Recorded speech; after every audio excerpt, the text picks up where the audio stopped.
The views and opinions expressed by the On the Spot with David Rodgers show are solely based on the show's hosts, guests, and viewers. We are solely responsible for all show content in its entirety, and it does not necessarily reflect the opinions of our sponsors in any way. These broadcasts are presented and made public by the On the Spot with David Rodgers team and hope that it will be entertaining and informative to our viewers and listening audience.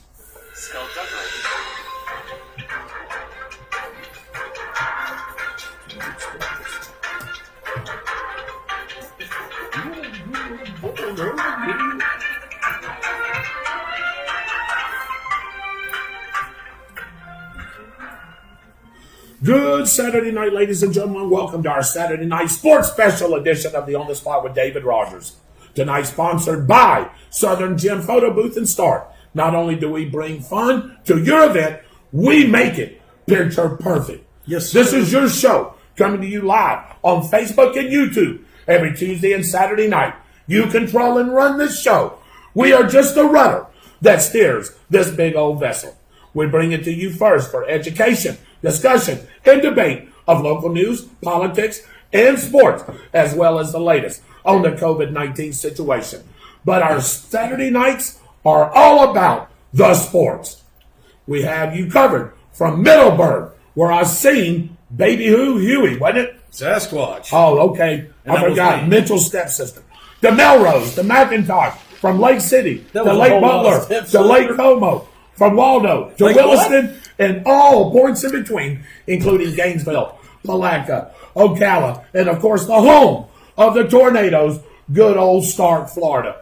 Now, here's your On the Spot team, making it happen every single week. First, putting it all together behind the scenes, our executive producer, Super Dave Holland. Thank you, gentlemen. Flow to the show is our director, Michael the Dragon Slayer Heater.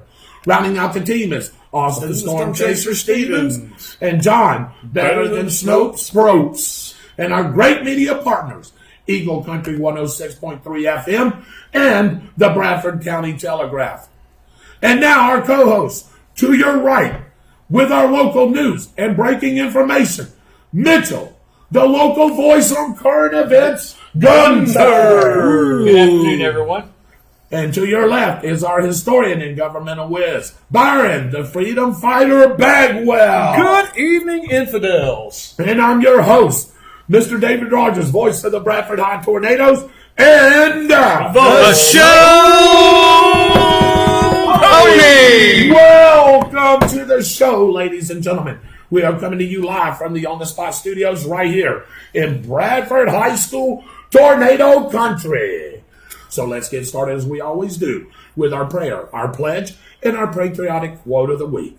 So we're going to bow our heads and pray, and I'm going to ask Mr. Byron Bagwell tonight if he would lead us in our prayer. I most certainly will. Dear Heavenly Father, thank you for all the gifts that you bestow upon us. Thank you for our freedoms. Thank you for our rights. Thank you for keeping us safe during this pandemic.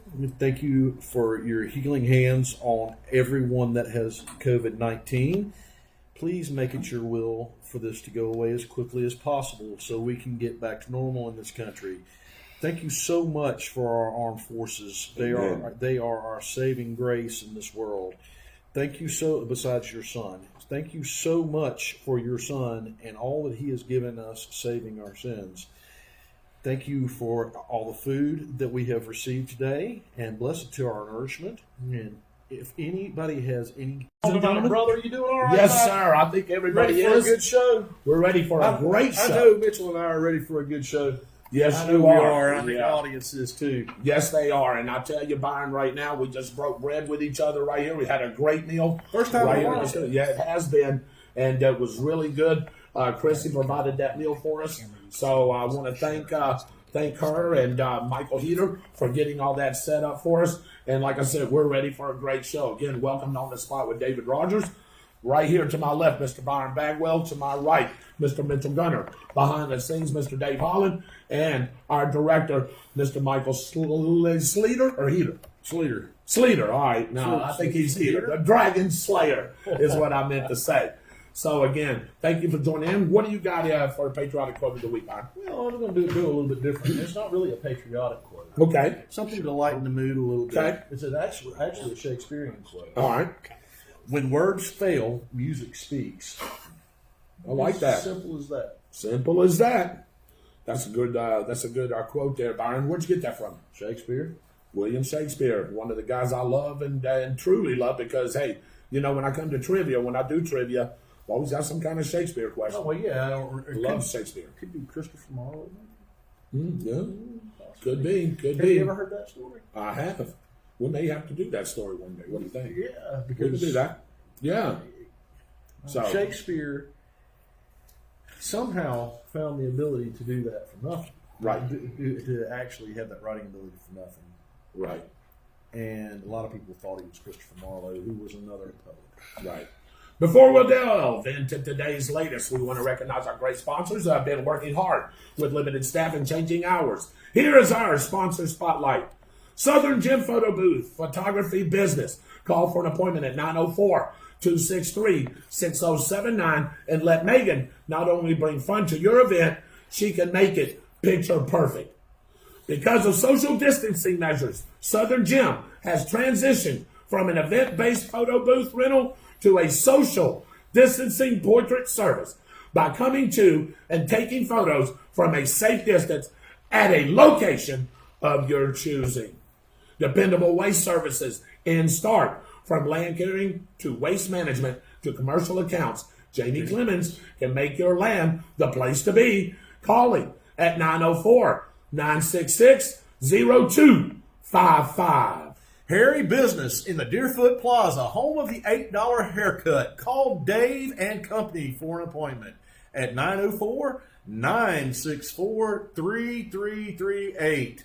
Hey, Service First Mobile Small Engine Repair. Don't risk going out in public. Let Chuck Strawberry come to you. 904-703-5136. Williams Jewelry on Call Street by appointment only. Be sure to check them out on Facebook for the best deals on beautiful jewelry and timepieces.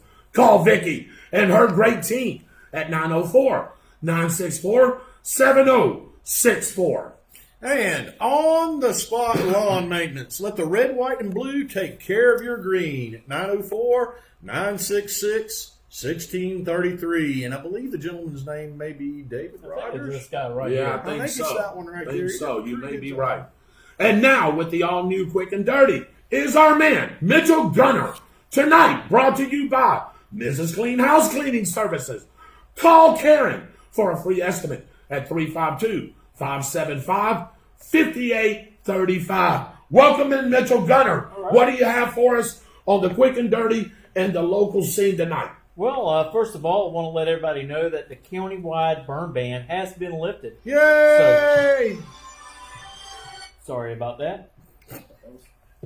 Yeah, hey, They have it just right. That You know, happens, Osman yeah. has a habit of doing that when I leave the phone on. Now we've got Mitchell. Yes, doing he it, does. Hey, you know what we said? We might even start charging each one of us when our phone rings That's while we're exactly. doing the show, To go and to that food money pantry. goes to the food pantry. So we'll see if we can get that going. I might But anyway, the burn ban has been lifted. So if you got some yard trash, as long as you're in the county, you can burn it. But please be responsible. Make sure the wind's not blowing really strong. Places can still spread fires, even though with all the rain that we've had. And remember, if you live in the city limits, you cannot burn in the city limits.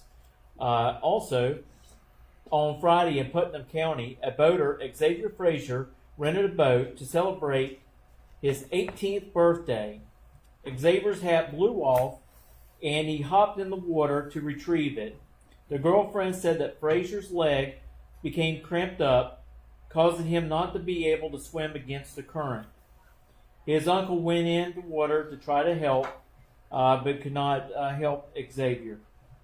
Several agencies are still searching for Xavier Frazier.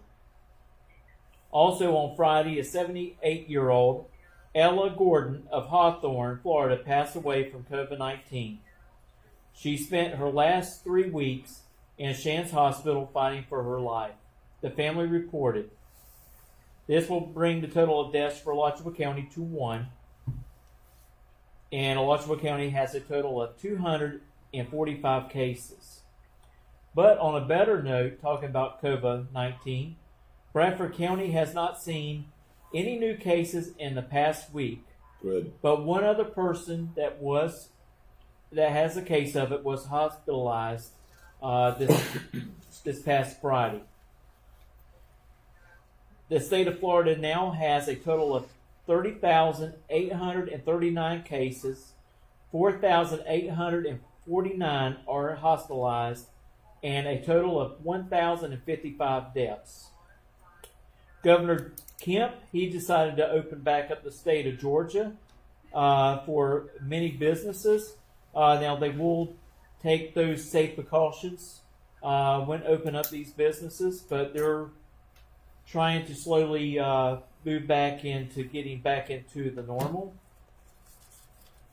Now, if you're a local business in Bradford County, and if you would like to sponsor one of this year's graduation issue with a displace ad, you can call 904-964-6305. And to speak about graduation, the superintendent of schools are still trying to find a way to hold graduation for these students and also to still let them be able to have their prom. Earlier today, the city of Stark had a power outage, and this power outage was due to a squirrel that grounded himself out, and it ended up causing one of their transformers to blow. And the city of Stark, they worked on it for a couple hours and actually got the city of Stark back up and going. I just want to talk real quick before we go on, David, about some things that I've seen today. If you're out and about driving on the road, please obey the traffic laws. You know, I had a person pass me on State Road 100 and 109 in a non-passing zone. Come on. I fought like heck to try to get those passing lanes put in there, those non-passing lanes, to try to save people's lives. So please, pass it on. Tell your loved ones if they're in that area or any area, do not pass in a no-passing zone. You go by there, you can see all the crosses on the side of the road. And another thing I seen today in Walmart was if you wear your gloves, they are there to protect you. And this particular person had a bag of crackers open. The child that was in the buggy was eating the crackers. The person who was pushing the buggy had the gloves on, going into the box of crackers and eating them. The gloves ain't going to protect you if you do that kind of stuff. Yeah, that's right. So be cautious. I know a lot of it is just like routine behavior because we're used to just, going in and grabbing a snack. Sure. While we're walking around in the store. But telling you, please don't do that at this time of day. We're still trying to get past this pandemic and try to get everything back to normal. That's a great report, Mitchell. Thanks, Mitchell. And here now with your weather update is our weather report, sponsored by Austin's Weather Service out of Keystone Heights. Find AWS on Facebook for the latest information. And I want to welcome in our very own director, Mr. Michael Heater. Welcome in, Mike. Appreciate it, David. Thank you very much. Looking good, by the way, sir. Well, I do what I can. Well, I tell you what, a lot of the women said that you're the best looking guy on this crew. Thank you very much. True. A lot of confidence there. I'm just saying. I got you. Yeah. Okay. I'm the second Go ahead. best looking guy. I know one thing. I'm a trophy husband, and it's exhausting. Anyway, hey, I ain't going there. After the storms that blew through, the heat and the humidity are back in the area. We're looking at temperatures in the upper 80s earlier today. Look for lows to hit around 65 degrees around daybreak tomorrow morning for your Sunday, rebounding to the mid-80s tomorrow afternoon. The sunny skies and variable clouds will continue through Tuesday. Our next chance of rain rolls in on Wednesday, but only about 20 to 30%. Otherwise, looking good. Humidity is on the increase. Now's a good time to remember to stay hydrated. Be aware of the fact that you're probably going to see a lot more heat-related illnesses for people that are going outside. Right. And social distancing being what it is like that. But pay attention to weather. Remember, we are seriously, we are just over 1 month away from the Atlantic hurricane season. Wow. Be prepared for that, ladies and gentlemen. Michael, thank you for the weather. Stay here until Mr. Byron Bagwell comes in. Yeah. Keep us here on the third man crew here. Sure. As a matter of fact, Mr. Byron Bagwell got a call from New York. GQ Magazine called him and wanted to ask some questions about you, Mitchell, and about when you're going to do the next photo shoot. So we'll I'm going to lose a little bit of this. Well, you better lose a lot of that if you're going to be doing for That's GQ. right. But anyway, I better turn this keg into a six-pack. you should. Well, anyway, I can go a little further than that. But anyway, I won't, Mitchell, because you know what? You're going to be modeling boxer shorts anyway. They don't care about your gut. They just want to see what about them boxer shorts. So anyway, good afternoon, ladies and gentlemen. Again, welcome in On the Spot with David Rodgers. Tonight, we're going to make it all about the sports here, but I do want to go over a few things. If you know right now, the NFL draft's going on big and heavy. As a matter of fact, it is over now. All 7 rounds have been done. Teams got their picks. I'm going to go over the first 2 rounds in depth with you guys, seeing about where your teams may be drafted, some of the top 64 players of this year's draft. And then we'll go into some teams like the Florida teams and also maybe Atlanta and a couple of things there. Dave, I know your team's Cincinnati. I'll hit on that a little bit. So definitely go into that. But before we start, I want you to look back at our board here. And you can see no one fights alone.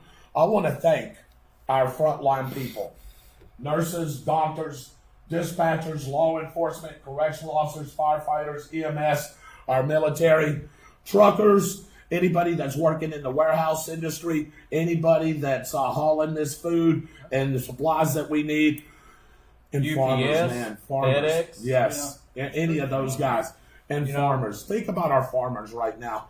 All your farmers, whether you're a produce farmer, whether you're a dairy farmer, whether you process meat, whatever it is, we want to thank all you guys for doing what you do for us. And I'll tell you another one that I'd like to thank, and a personal shout, not that I'm endorsing anybody, not their sponsors or anything like that one, but hey, a shout out to Publix for them offering to buy up all of the excess milk, produce, and other food items, and then turning around and donating it to food pantries and the Feeding America programs around the country. I thought that was a really outstanding program they're doing so that it doesn't go to waste. So shout out, big heads up, and kudos to Publix for your help with that. Yeah, And I tell you what, Mike, speaking about farmers and stuff, we have some local farmers right here in Bradford County where you can go out and pick strawberries because, I don't think the demand is quite there right now.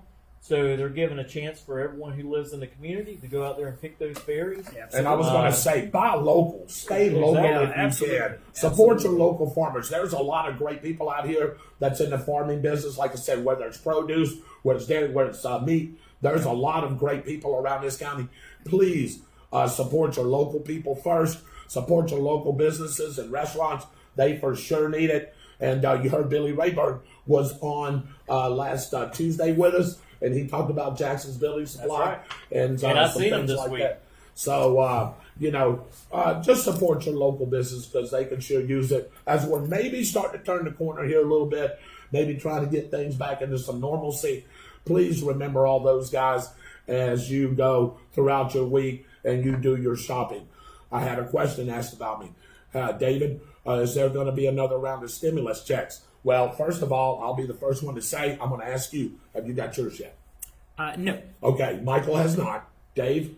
June 18th. June 18th, he'll get his, okay? Is that what they're saying right now? The demographics of the amount of money that you make through the year. Right. They got it Right. set. I know that Mr. way. Bagwell has, I received and mine. I know Mr. Gunner has. I have not received mine yet either. Now, they're saying Tuesday or Wednesday. You do know those checks go out on Tuesdays and Wednesdays, or that money gets deposited in your bank. Tuesdays and Wednesdays. So, people, be patient. It's going to come. Your stimulus money is going to be there. It just may take a little bit of time for you to get it. Some people are getting faster than others. You just heard Dave Holland. Just because the amount of money that is collected from him is probably why he's getting his on June 18th. I may not get mine for a little while either. I make $3.32 an hour, so it may take a little bit before I get mine at $3.32 We're an gonna hour. save you for last. Yes, so mine's June the 22nd. There you go. But that's a bunch of skullduggery. You got that right. That's a new word, ladies and gentlemen. They should put up the meaning for that. But I tell you what, you'll get it. I did hear that they were talking about doing a second type of stimulus that was just kind of like what we just got. And I don't know. But not after until the first one is done. That's correct. That is right. Correct. So don't look for that anytime soon. Mitchell is right. The first one's got to be completed. Completely done. So we're probably looking around July, August. correct. That's right. So anyway, going on with that. Also, want to talk a couple of more things. Local Bradford Food Pantry. They were open yesterday on Fridays, giving out food. They give out over 10,000 pounds of food per week. It's enough to feed 200 families. 200 people can come up there. They want you to do it every other week if you can. But I mean, if you need something, they're not going to turn you down. So try to do it every other week. We seen Bob Miller was on with us last Saturday night. A great show. He is the vice president of the Bradford County Food Pantry. You can give him a call if you want to volunteer or if you want to give something monetary or even food products. You can call those great people at 964-3984. 964-3984. Also want to thank Tara. Tara, we know Tara. Tara is a good lady, good person. She is doing masks that she's selling.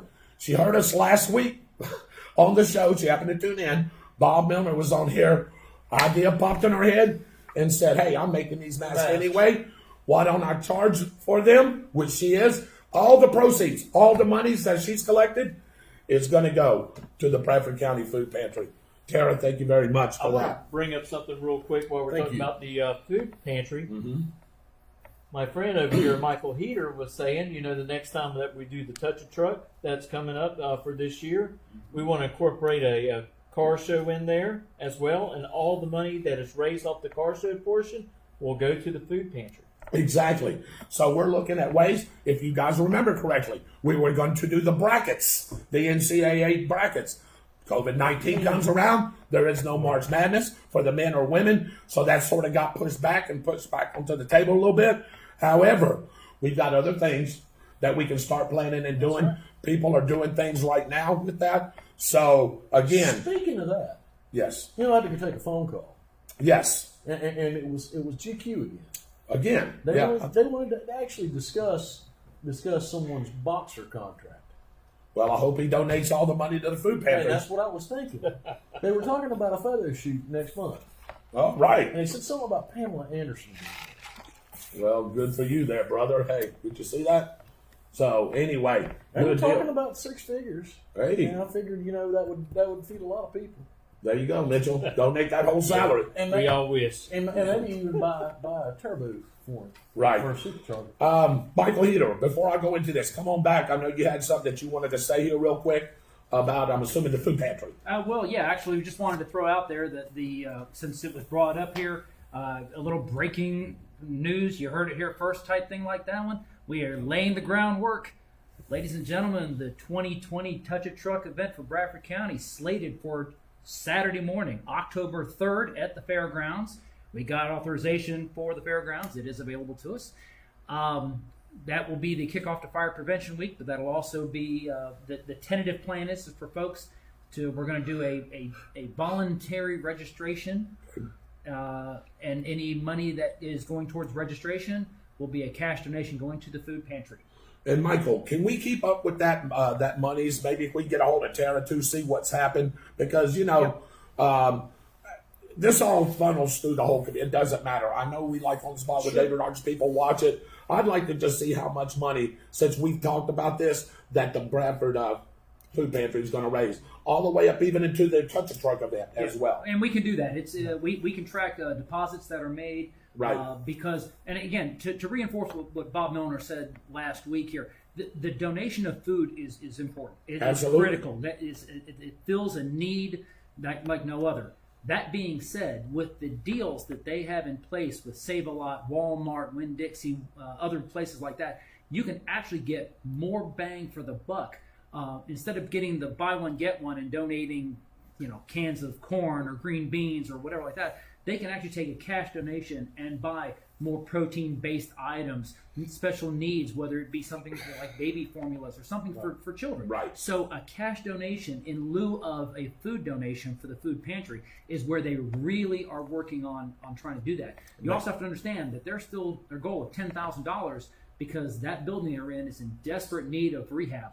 And I'm concerned because there are some major electrical issues that need to be addressed, and there's nothing I could picture worse than us having a devastating fire at the food pantry and then having to literally start from scratch. You know, Michael, it's funny that you bring that up because that's where all this really is stimulated from. If you think about it, when Mr. Bob Milner was talking about, they were trying to raise this money, trying to get this money, this $10,000 to upgrade that facility over there. This is where all this has started. And I want to thank all our on-the-spot viewers and listeners for jumping in and chiming in and wanting to help out the food pantry. And if you don't have any kind of thing that you do, maybe you can volunteer your services. Like I said, maybe it can be a monetary donation, $5, $10. Anything helps. Anything helps. And you can call Bob Milner at 964-3984. And I guarantee you that he would be more than glad to meet you somewhere. You can come up there, whatever the deal may be, and he would be more than glad to take your donation, whatever that may be. Adding one more thing to that, and then we'll move on, is Circle K stores right now, especially the one on Griffiths Loop, the one right here on 16 and 301, and the one on 16 and 225 are doing a food drive, Feeding America. I think they're working through the local food pantry for every gallon of gas that you buy at one of those stations. And it doesn't matter if you use your discount card or buy it regularly. 1 gallon of gas will feed one person. If you get 12 gallons of gas, which they consider a fill-up, 12 gallons, that feeds a family of 4. Wow. So all those, and she promised me, the manager at the Brandy, at the manager over the one at 16 and 225 promised me that those donations will stay local. Yeah. Will stay local. They're doing it nationwide. But whatever we raise here between those three stores stays. So buy your gas at Circle K. 1 gallon of gas will feed one person. 12 gallons feeds a family of 4. And brother, I don't know how many times I've said it. Hey, nobody in America should be hungry at this point. But there is, and unfortunately, for whatever reason. But if we've got great programs like the Bradford County Food Pantry or any of the food pantries in the areas, please make sure you help out those because somebody is in need. I can tell you that right now. And we've got great people running these organizations, and they'll make sure that these people get what they need. So I'm going to move on right now and talk a couple of little things before we get into sports. Ladies, I hope you're in for a sports mood. We have not had sports in a while. But before we get there, I want to talk about the total coronavirus cases that we have real quick, worldwide, up to date right now from the world meter. 2,913,626 cases of coronavirus. The death side of that is 202,973. Recovered, 832,876. Yeah. You see that number? I'm telling you, you got people that are recovering from this. Active cases right now. Again, 1,877,777 in mild condition. 97% of this number, 1,819,599. Unfortunately, God bless them and their families. There's 58,178 that was serious, critical, meaning death. That's 3% of that number. But guys, we all know that people are dying from this. People die from the flu every year. People die from other things. Correct. So, yes, that abortion number, I want Michael Heater to pull that number up compared to some of these other things. Mike, would you do that and pull that up for us? The number that you did a couple of weeks ago? From January 1 of this year, when you take in, give me the total number of COVID deaths. COVID deaths right now? Worldwide, 202,973. Correct. over 370,000 Abortions. women. No, No, 370,000 women have died in childbirth during the same period. And since January 1, worldwide, there has been 11 million abortions. Wow. That is an astonishing number, ladies and gentlemen. 11 million. Come on. Wow. That's a tenth of this number. And that's the majority of those are China, Middle Eastern, and Far Eastern Probably countries. Africa as well. Is that just, Yeah, many China, of them it's unfortunately. It is forced, but that is worldwide. That is all continents. A fraction of those, again, are the United States. Just in the United States, the number of traffic crashes and the number of alcohol-related poisonings together, are still a fraction of the abortion numbers. how about in the heart, United lung States. cancer? Those numbers are up too, right? The numbers are up too, but here's the problem with that is, and for those of you, and I'm not going to step on Byron's toes because I know he's getting into this sort of thing. New York State. You're not stepping on my toes at all. Go ahead and say your information. No, New York State has made two controversial decisions. Number one is that in the city of New York, a policy has come down from the emergency services directors Right. that they are not to perform CPR at all. Anyone who's not breathing is dead. Dead. Period. No life-saving resuscitative efforts at all. And secondly, it is presumed, because they are no longer doing autopsies, because of the potential exposure, that all deaths, unless it is obvious trauma, are attributed to COVID-19. Hence the reason why New York City is showing 14 to 15,000 deaths Skullduggery. as a result of these numbers, which is the reason why the numbers are inflated. It has also been reported by the New York Times and other news agencies around the country that federal funding for hospitals is increased when the deaths are ruled as COVID-19 related. That is So Yeah. as a result, the numbers that we're seeing of the fatalities, I'm not necessarily convinced are exactly accurate, but it is what it is. Skullduggery. But with that being said, the number of heart disease is still the leading cause of medical deaths in the United States. Cancer is on the rise there as well, and COVID-19 is a small fraction compared to those. And again, the whole medical deal with it being, it's, again, as I have mentioned previously, this is not a respiratory illness. This is not the flu per se. This is a circulatory disease. This is a virus that attacks Correct. the hemoglobin of the blood. It is Mm-hmm. not something that the lungs are damaged by the lack of oxygen circulating to supply the lungs with nutrients and oxygen, not the lungs being damaged by the And I'm virus. glad you cleared that up. It basically blocks the receptors, That is- receptors in the lungs. Yes. The reason that people are that have high blood pressure are in At risk. danger from this Yeah. is because the same receptors in your lungs that this blocks, blood pressure medication affects. That is correct. And it's the same reason why. Those people that are susceptible to heart disease, those that are susceptible to congestive heart failure, require and need the oxygenated blood to circulate. That's right. In other words, it's the easiest way to do this in the simplest layman terms that we as firefighters use, because that's how we are, would be when we take a breath of regular, normal outside air, it's 21% oxygen. 21%. Right. Literally, if you are tested positive and symptomatic with COVID-19, it's as if you're breathing in a paper bag and you're only getting about 16% of the 60% oxygen. of the oxygen. And as a result, that puts a strain on the heart. That's the reason why you see an uptick in cardiac-related Arrest. illnesses. You see an uptick in cardiac arrest. You see an uptick in hypertensive crisis. You see an uptick in strokes and related TIAs. All these other medical conditions that are COVID-19 related. They're not dying from COVID. They're dying from their pre-existing medical conditions that are exacerbated by the COVID-19 Here's virus. the thing: the majority of the cases are actually people have pre-existing conditions. Correct.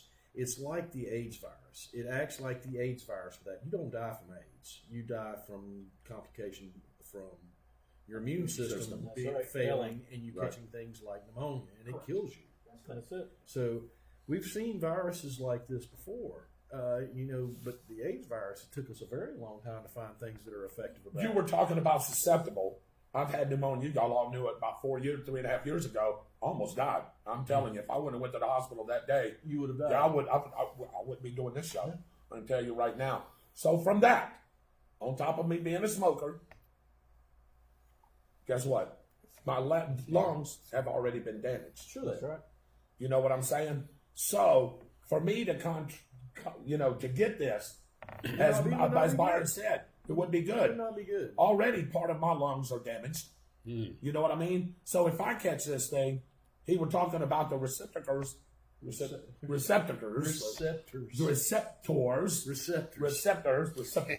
I like that one. Receptors. Closing in. I've already got a part of my lungs that's already dead. Well, You know what I'm saying? And they say your lungs repair back. they do. It But- makes you start have something like emphysema. Correct. Then you're going to have a problem. Right. But your lungs will actually start repairing themselves. Yeah. The other thing that is going on right now is there are medications that are actually working for this. That's correct. Now we've had some studies show that the hydrochloroquine Yeah.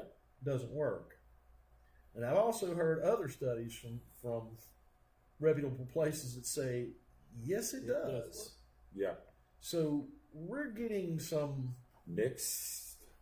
the word that I'm using tonight as the word of the night, which is Skullduggery. skullduggery. We're getting some skullduggery on this issue. You can put that up too, by the way, if you'd like. But yeah, David, there are some crazy things going on right now with it, and there's some other treatments that we're hearing may have some effectiveness Right. in it. Right. Talking about ozone treatment, Yep. which is a treatment they're using for cancer, which includes them injecting ozone into you, Right. and it acts as a disinfectant. They're also talking about overdoses of vitamin C, which causes, guess what, to form in your body? Hydrogen peroxide, Which is what? a disinfectant. Infectant. So Would you like me to? And using ultraviolet we light. will. Not And- tonight. Not and- tonight. and We the, will. the ultraviolet Yeah, light. ultraviolet Yeah. light.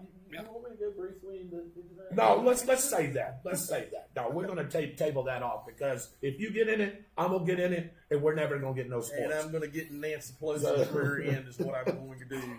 Did you bring ice cream? No, but she brought the vodka or the bourbon to the Told y'all about that. We'll press get into that. conference the Well, I other just day. figured there was something in the ice cream. Yeah, Besides I'm this ice hoping cream. there's something in your GQ contract that we just heard about here, so that helps us Nancy all out. Pelosi and GQ It's in the the same Kool-Aid. word. Along with we Mitchell. just ate, man. You're Yeah, turning my Along stomach. with Mitchell. No, Man, that'll you're never turning my happen. stomach, man. Well, man, hey, we always turn each other's stomachs. Anyway, closed cases. Hag. Yeah, 1,035,849.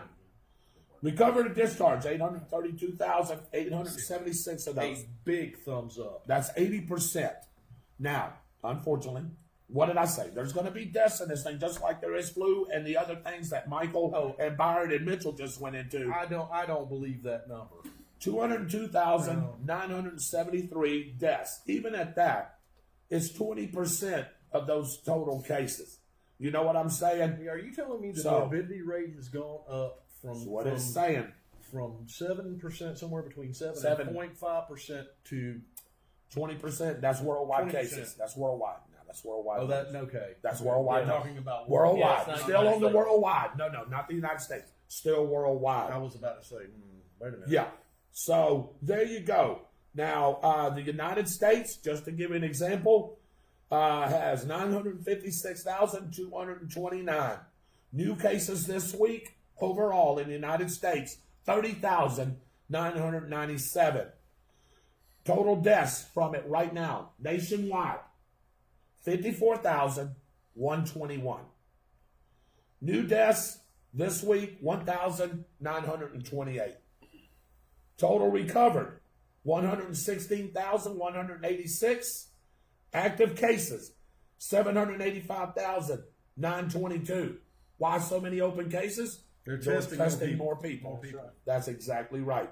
Serious or critical out of that, nationwide now, 15,110.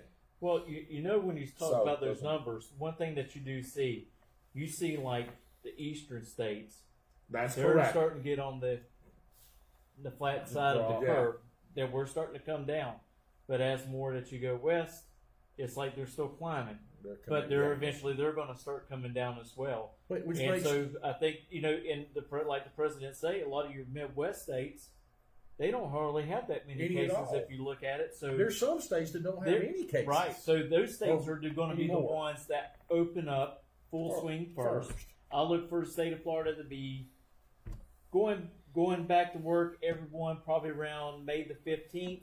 Yeah, we'll probably still have some restrictions, but I think Right. we'll start getting the economy flowing again. Georgia's doing it. Louisiana, they'll probably be behind us. Yeah. So I'm That's just why- glad. Go ahead. I thought I'll just be glad when we kind of get back I'll to let you some go. normalcy. I have a question for you. You were just talking about it moving from east to west like that. You do know that there's two strains. The strain that came before the Right. We Yes. started. Yes. It started in Washington. That's right. Yes. This whole thing started in Washington with people coming from China, particularly from Wuhan. Right. And then the eastern side of this, what happened was it actually was the strain that what is a word I'm looking for? Mutated. Right. They mutated in Europe and come into Right. America Came from over. Europe. Right. So And that's why the east and the west are the ones that are mostly affected, and not so much as the in plain middle states. Well, Yeah. here- Right. here's the other thing. Why are you having all of a sudden a spike of the one that's in California, Washington, Oregon, in that area, and our side's declining? Because they're not obeying. They're not following restrictions like they should. That they take a look at what they're doing in California. They have no choice. I want to ask Michael Heater something. Michael, can you do me a favor? Besides, see if you can get our comments up, if you don't mind. Number one, if you can. The second thing is taking the Mississippi River as a dividing line, east versus west. Give me the population difference. Okay, will do. Checking through comments right now. One thing that was directed towards all things national, which I'm sure you'll get to at some point, had some questions that have popped up. Want to know the latest on the North Korea situation. I didn't know if you had any updates on that one. I'm pulling it up as we speak. Yes. The latest on the North Korean situation is nobody knows. Yeah, that's exactly right. Yeah. Yeah. The thing is, if you don't know this, Kim Jong Un has disappeared. Yes, he has. The man has just fallen off the map. What is fascinating is that the headline from the New York Post that was posted 2.5 hours ago is that the headline from New York Post is that North Korea's Kim Jong Un rumored to be dead, a vegetative state, or okay. That was their headline. And again, which narrows it down to wait a minute. Who'd you say that came from? the New York Post. Oh, there you go. No, but seriously, I don't blame him. That headliner is ridiculous. It and I is. heard that, by the way. That's why I was laughing when he was saying it. Nobody knows. Nobody knows where this guy is. He could be in a bunker planning on doing stupid stuff right now. Right. Hey, He could be anywhere. and so, where's Waldo? Now it's, where's Coop? Well, Here's the next question. Where's the Mossad? Right. Exactly. Or Massoud, whichever. However you want to ask all of Assad. So Kim Jong Un. Where's Kim Jong Un? I mean, I would think that there would be mullahs disappearing before Kim Jong Un, Right. but you never can tell. So, all right. or Again, for that matter of fact, where's SEAL Team 6? yeah, you ain't kidding. Yeah. So, again, ladies and gentlemen, welcome in on the spot with David Rodgers. Want to welcome everybody in that's tuning in. Jason Voss, Sarge, how are you? Noah Gibson. Keep going there, Dave, if you can, down there for me just a tad there. Note the other way, sir. There we go. Good grief. Yeah, good grief. Man, you got to get past those minions. Noah, quit sending those minions. I love them, but good grief. Y'all gonna toast more? Y'all gonna toast marshmallows. Sarge, Great one there. It's hard. I'm telling you, Yeah. there's going to be more than a toasting of marshmallow. When Yeah, I set there this is. one off. I've got You my got that backyard. right. Might be able to roast whole cows. All right. So, at the request of the show pony, the latest numbers that I have going back to 2011, which of course now that's 9 years, and we're still expecting, but the trend, if you go back over 25 years, has been about the same. Roughly 58% of the total U.S. population, excluding Puerto Rico, Okay. is east of the Mississippi River. At last count in 2011, that 180 million people lived east of the Mississippi, out of the 309 million people in the United States. So it's about 58% live east of the Mississippi, 42% live west of the Mississippi, and again, that population centers is California, obviously, Right. L.A. County. and places like that. Right, but So that means 150 million live west of the Mississippi River. Is that correct? Roughly. Roughly. Yeah, roughly. That's about Okay. Yep. Well, that should answer your question right there. Part of it, Here, and that's why I wanted to know that. But the population shouldn't reflect how rapidly that's spreading, because what you're Sure it will. Well, it shouldn't, because what you're finding is there's certain people that are susceptible to this. There's certain people that are not. We got more bigger cities, Byron, on the east side. You see what I'm saying? I'm not disagreeing with you. I know what you're saying, but Right. as early as that came compared to the other one, that should have spiked already. If it hasn't already spiked, degraded, and coming back, And coming back, that could be. That could be the second go around with it out there too. Right, it could be. Because it could be. I don't anymore. What I'm listening to from the media about this, I have no clue what's right and what's wrong. Right. And the only thing that I get any information out of it all is either when Fox News turns on the presidential press conferences, or when I'm watching C-SPAN and listening to some of that. Right. Because the rest of it, who knows what they're saying, if it's the truth or not. I'm not listening to anything that doesn't come out of the president's mouth. Well, like you said, Or Fauci or some of the other. Right. And I sort of.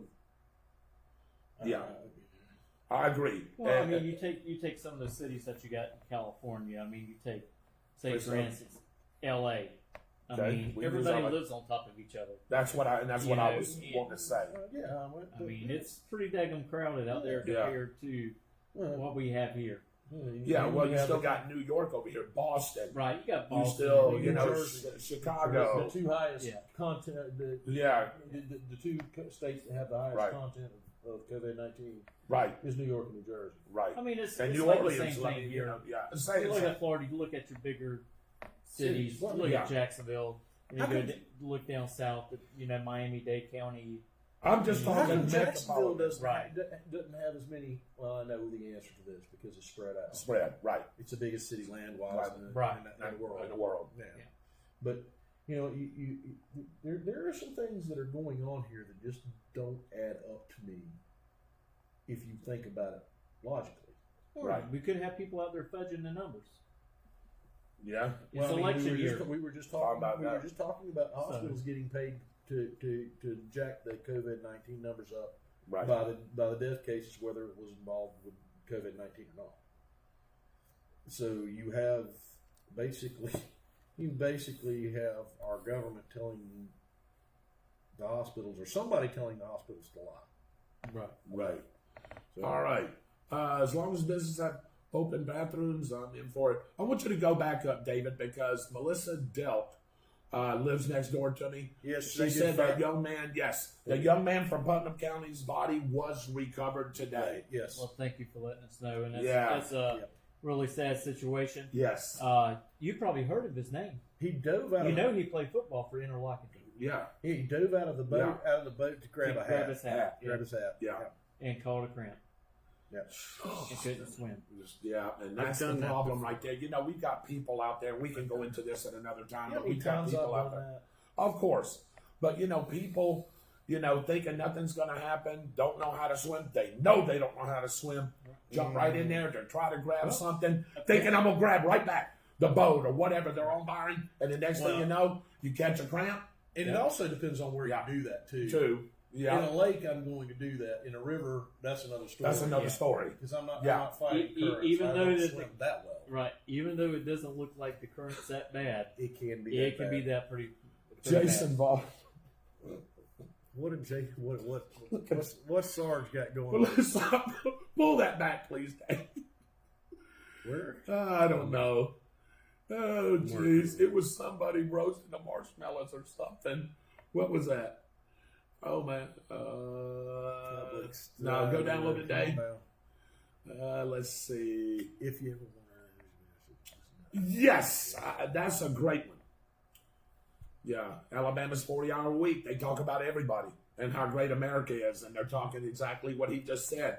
Everybody that we mentioned already. The president was saying something about the UV lights was supposed to kill germs for a virus. Do you guys know anything about this? That is yes, one of the we things do. that he said we were going to talk about later, but yes, We'll go ahead and get it a little bit. UV lights are supposed to eliminate this virus. Yeah. Give you a prime example. In your air conditioner unit, in your air handler, you got a UV light there. Why? Because it kills bacteria. Yes, it does. Yeah. So does the ozone treatments that they're using for cancer, supposedly. New York, how can you fix COVID or anything else with false information? Great point, Sarge. Thank you, Katie. We are trying to be safe here in Tennessee. New York is nothing but one big false information when it comes from Cuomo and that other quack that they I got tell you up what there. we can do before our next show, Byron. What we can do is take all the states, which ones are Republican governors, which ones are Democratic governors. Easy. Let's look at the numbers Right. in those states, Uh-huh. and let's see if there's some thing where there's some Correlations. numbers. Correlations? Yes. Okay, we can do that. And you know Sounds what? good. We can do that. What's going to happen? You're going to find out that the Democrat-run states have more COVID-19, and the reason you're going to find that out is because the biggest two states in the union that have it right now are New York and New Jersey, which are both. I'd run like by to see the Democrats. statistics on that. Followed by the states out, Washington State and California and Oregon, which are all run by Democrats.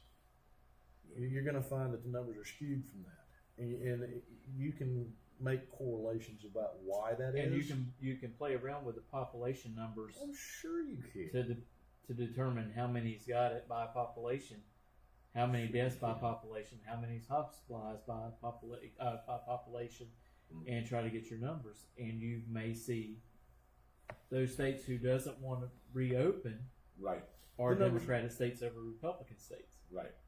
They don't want to open up Right. are Republican states. No. Democratic states Sure. will not want to reopen. Sure. Like I mean, Republican states. like I said the other night, there's a study out there saying the worst place you can possibly be if there's COVID-19 around is inside of your home. Correct. I remember you saying that. That's I mean, exactly right. there is actual medical study that has proven that, of course, this makes sense because if you have a virus inside of your house, it has no place to go but the four walls of your house, or five walls, or how many ever walls you No got. sunlight to kill it. No sunlight to kill it. But if you're exposed to it outside, the chances of you catching it are much less because it's diluted, because it travels, it's going to disperse, and it's going to go spreading out, way out. Because you're outside and it travels everywhere. Right. There's going to be less chance of it actually getting to you. All right, gentlemen, I want to move on here. Trying to get to some sports here if we can. Want to talk about the NFL draft. Big time. I want to spend an hour and 20 minutes on this NFL draft. Y'all done taken up an hour and 12. Fired and fired. All right. That leaves 8 minutes. That leaves us 8 minutes. I'm going to To go go get to some the draft. COVID treatment put in this glass. I'll be back. I mess with my boys. We get into this subject, man, and And we can talk about this for hours. You know about and this? hours. Or you no, talking no, about no. COVID? Or you talking about- I'm talking about the NFL. I'm The talking about NFL. COVID. We can talk about I that would all much day. rather talk hours and hours about this NFL draft. Oh, absolutely, absolutely. Well, maybe with the So, exception of the first pick, because you got some reservations about that's that. don't you? COVID-19 right there. I hear you. Sports form. I just want to go through the through the comments real quick. Bobby says he's 10 years cigarette free. Good job, Shay Yes. Little. You trust in God. Great job, Skullduggery. Absolutely. Recently started back jogging, and I don't huff and puff like I used to. Absolutely. Been thinking of starting running myself. Yes. How you doing, Jimmy Sparks? We're doing great down here, brother. No, it gets to 20%. Have any of you heard that hospitals get more dollars if they report? Yes, we have. Yes. I think Michael Heater said something about that as and well. also that works. Let me step in just real quick second. When it comes to using ventilators. Sure. Yes. When you Yes. use the ventilator, if it's for there's someone more that has cases. COVID-19, if they report it as COVID-19, they yes, get more money. Here's the thing about this that makes me wonder if any of these numbers are correct. Because when you start getting people involved with money, what happens? Skullduggery. People get sicker than what they say. Yeah. They say that they're sicker than what they are. Look, I want the accurate numbers, and I no longer believe what any of them are feeding me, and it doesn't matter where they come from. So Right. I don't believe them anymore. Noah Gibson says May or June, hopefully to open. Absolutely. Katie, we can't wait for some football either. Man, we're dying and itching at the bit. Yeah, For sure. Had a knee replacement last July and have worked my way up to 2 miles. Thank you, Bobby. Keep going. We're going to be keep on talking going. about the draft. Sarge, my mic could walk through. I hear that. Has anyone heard about the protest, stay-at-home news? Well, we'll get into that. North Korea is going to be a power struggle. No, I don't think so. I don't think so either. I think Kim Me and you. Jong-un is up to something. I don't think Roy he's Jackson, thank you for joining us again. TMZ also reported absence of Kim. Yes, Kim. Kim Jong-un. Yeah. Yeah, what's fascinating is that one of the, I think it's Reuters, reported that should they fess up and that Kim passes, that his little sister has already been ready to step in to take over. That's what I He thought. doesn't have any more siblings. Does No, he doesn't. I think that's it, right? She's because he killed the rest of of them. them. Yes, he did. Hey, no Poison telling. is Maybe one of his she brothers. killed him. Maybe she killed him to take over. Hey, let's start that Hell room. hath no fury. Dorothy Starlin, thank you for joining us. Karen out of Ohio, thank you for joining us as well. If you see that name, Karen Solomon Waltmar, that's the girl, Ashley's mom, okay. that I started the show with down in Panama City Beach. We go down there and meet them when we have our vacations down there. Blake Landon works for us over at New Millennium. Glad to join us, Blake. Read several different sources today saying Kim was either in a comatose or dead. We'll figure it out here shortly. I went overboard with the dance stickers. Yes, you think? I need a drink and a smoke, Sherry Riddle says. Absolutely. Michael Heater's joined us. Ralph Thornton, Kevin Howell, my color commentators on. Sheila Lyons, how are you? Hey. All right, realize also west of the Mississippi, you have states like Montana, Utah, Arizona, and Colorado. Have Oklahoma. Arkansas. A lot of them do. Missouri. Yeah, those are the ones, like I said, are going to open really fast. Gentlemen, say hello to Mr. Ralph Thornton. Hello, Mr. Thornton. Good Say, afternoon. Mitchell, yeah. Good afternoon, Ralph. Richard Monroe's joined us. Hey, good afternoon there. Stacey Jackson, thank you for joining us. David, can you turn the volume up a little bit? Dave, do you have yeah. So here we are. When is the restaurants going to open up the dining room areas? Somewhere between. You got something on I'm glad that question popped up on the screen. Another little update for you. Last night, that? Okay. the leaders from the city of Stark and Bradford County met to discuss that. In the closed door meeting included City Manager John Holman, a couple of the city and county commissioners. Sheriff Smith was there. County Emergency Manager Ray Shupert. The interim county manager Rachel Roden. A few other folks were there, and it was to set up a timeline for reopening the city of Stark and Bradford County businesses, parks, that sort of thing like that one. They're still working on that this weekend. We hope to be able to have some information out as early as Monday, perhaps. It's happening. We're not sure of the exact timeline. It's going to be a staggered approach. But I can tell you that I've already heard from several local businesses and restaurants that have said that they're already getting their plans together. That includes doing what they were doing previously, which is basically isolating off tables so that it was Spacing them out.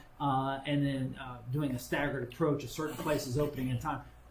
look for it to happen sooner rather than later. Still modified hours, still modified layouts, but it is coming, and we hope to have some answers probably Monday or Tuesday from government leaders. Also, may I ask you a question while you're right there on that? And that is, are they going to follow state guidelines? Are they going to follow governor's orders? Or are they going to do this on their own without the governor's official opening? At this point, the plan is to follow what the governor has directed. Okay. Again, it's as much of a liability issue as anything else. Correct. That being said, it is understood that Bradford County is not Duval. We're not Alachua. That is correct. We're not Hillsborough County. We're not Miami-Dade. So there are going to be certain allowances and modifications to be made, but those are decisions that are being made by the city and the county managers, law enforcement, public safety officials. And as this plan is rolled out and brought to fruition, as we get it, we'll put it out. We're going to put it out there so that we can make sure that you get the latest information as soon as we get it. You know, Michael, it'd be a great thing if we can get some of these restaurants back open. You know, even though if we have to space the tables out farther and you don't get quite as many people as you usually do in a restaurant at one time, but at least gives them some money flowing in. And you know, and not only that, it lets people out so they Right. don't go stir crazy inside their home and they don't feel like they have to hide from everybody. I've heard people say that they feel like they should hide from people. You don't have to hide from people. Just you don't need to be careful. that close to them. Yeah, exactly right. And I actually had a little educational tidbit that was brought to my attention. I have been a huge proponent of buy local. Anyone who knows me, I've been posting on social media. You know, and I don't have a problem promoting the local restaurants. Downtown Grill provided an unbelievable meal this evening.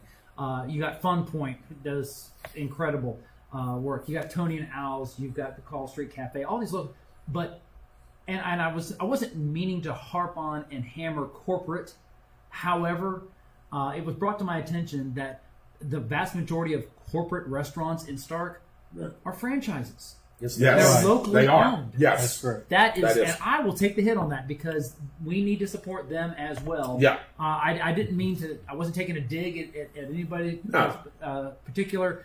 I actually had one of our fans of our show who caught me and stopped me and said, "Hey, listen. I mean, you know, we appreciate that you like Fun Point across the road, but you know, we're local too. Right. We hire local. We work local. We're owned locally. So I'm with Byron. We you know."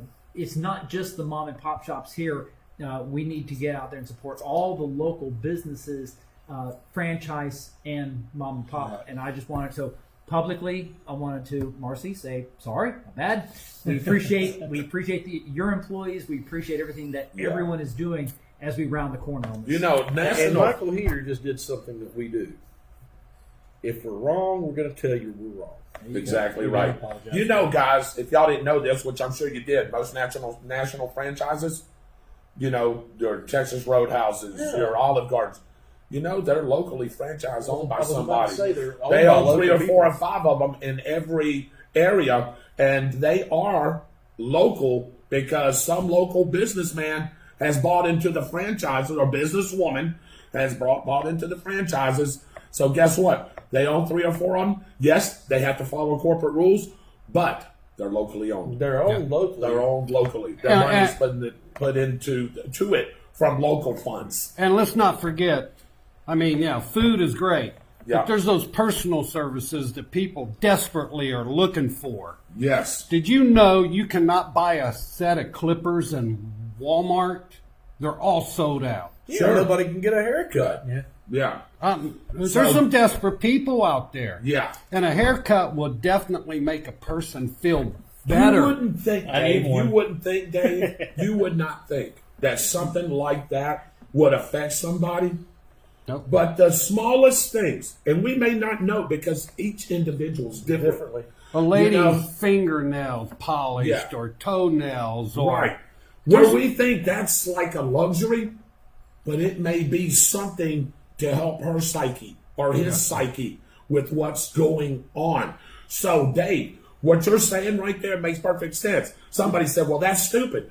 What do you mean? No, it's not stupid. Be one Why of do you- those. Be one of those guys that has to get a haircut Haircut. twice, once in every other week. Yeah. And that's exactly. It's a month now? I can tell you somebody who's doing that right now. Yeah, I'm telling he's you, chomping at the bit, isn't Chomping he? at the bit. There's Yes, some he people is. out there ready to commit suicide. Yeah, people think it's stupid, but it's not stupid. Like I said, it's I can't wait to get back to individual's- work. It's an individual's preference. You know what I'm saying? Everybody's- And I know we're smiling, we're talking, but I'm being serious. That's somebody's. It's in somebody's psyche. I have to have my haircut. If I don't, man, I'm going stir crazy. Yeah. Hey, people's gets killed for less than that. No, sometimes yes. Yeah. Well, you know, everybody's got their own personal things about this that they're chomping at the bits to do. Some people it's haircuts. Yeah, Some people it's as simple as going over to their friend's house and having more than 10 people together. Correct. Sitting around Have a little fire, get a together. little get having a together. get-together. Yeah, Or going over to their families yeah. and making up for Easter and having all their family around. Well, That's exactly I really right. do believe by Yeah. May the 15th we will we'll start out, or hopefully before May the 15th, we'll start out doing those little guidelines and stuff, and as we get into June, I mean I think we'll get going even better. I want to say hello to somebody, Florence Jenkins. Thank you for joining us. I know it's Yes, been sir. a while since you've Miss been on the Florence. show, and I'll tell you what, we're going to get you back on the show as soon as this is all over. We're going to have you back on the show promoting some of your items. Mr. Byron Bagwell said he wants to be your model, Hold on. and so does Mitchell Gunner. Don't go any further, please. What do you have? Oh, okay. Sarge said that TMZ reported that Kim Jong-un may have died from a botched heart surgery. And then he said, consider the source, and that's what I was about to say. Say, consider the source. No, Greed, like it. Hey, skullduggery. Could you play it for me, please? Yeah, sure can. No fake papers, yeah. Austin Stevens, thank you for joining us. Michael Heater did a wonderful job doing your weather tonight, Austin. Thank you very much. Yes, Mr. Mitchell, I like the restaurants opening up. Ideas, so do we all. Fun Point has good burgers. Also like the Philly burgers at our house. Yep. Texas Roadhouse sounds good, especially the Bloomin' Onion. Clippers sound good right now, Noah says. Absolutely. Let's get these people back to work. Ralph Thornton, if you heard my constituents here the last 3 weeks, that's what they've been saying. Byron's been a big proponent of getting the nation back to work. It has to go back to work, and the people that don't have severe problems with their health or just health problems in general need to be going back to work. I can tell you one that's sitting next to me that has a health problem that would cause him problems has been at work the whole entire time because he's considered essential, and that would be him. Mitchell Gunner's got some minor health problems that could cause him problems. He's been at work the whole entire time, and I have high blood pressure, and I've been at work the whole entire time. Probably the riskier out of all three of our jobs because of the patients that he sees, the people that he's around. Every time he goes into one of these houses, you don't think he's masked up, PPD'd up. I can guarantee you. I know his lovely parents. He's one of them soldiers on the front Front line. line. That's the way I like it. I can promise you, I've got an H95 mask on that's been fitted to my face to keep stuff out from breathing. It's actually really, truly designed to keep us safe when we go into people's homes that have. Why do I want to call it consumption? That's what it was called forever. Yeah, well, it was.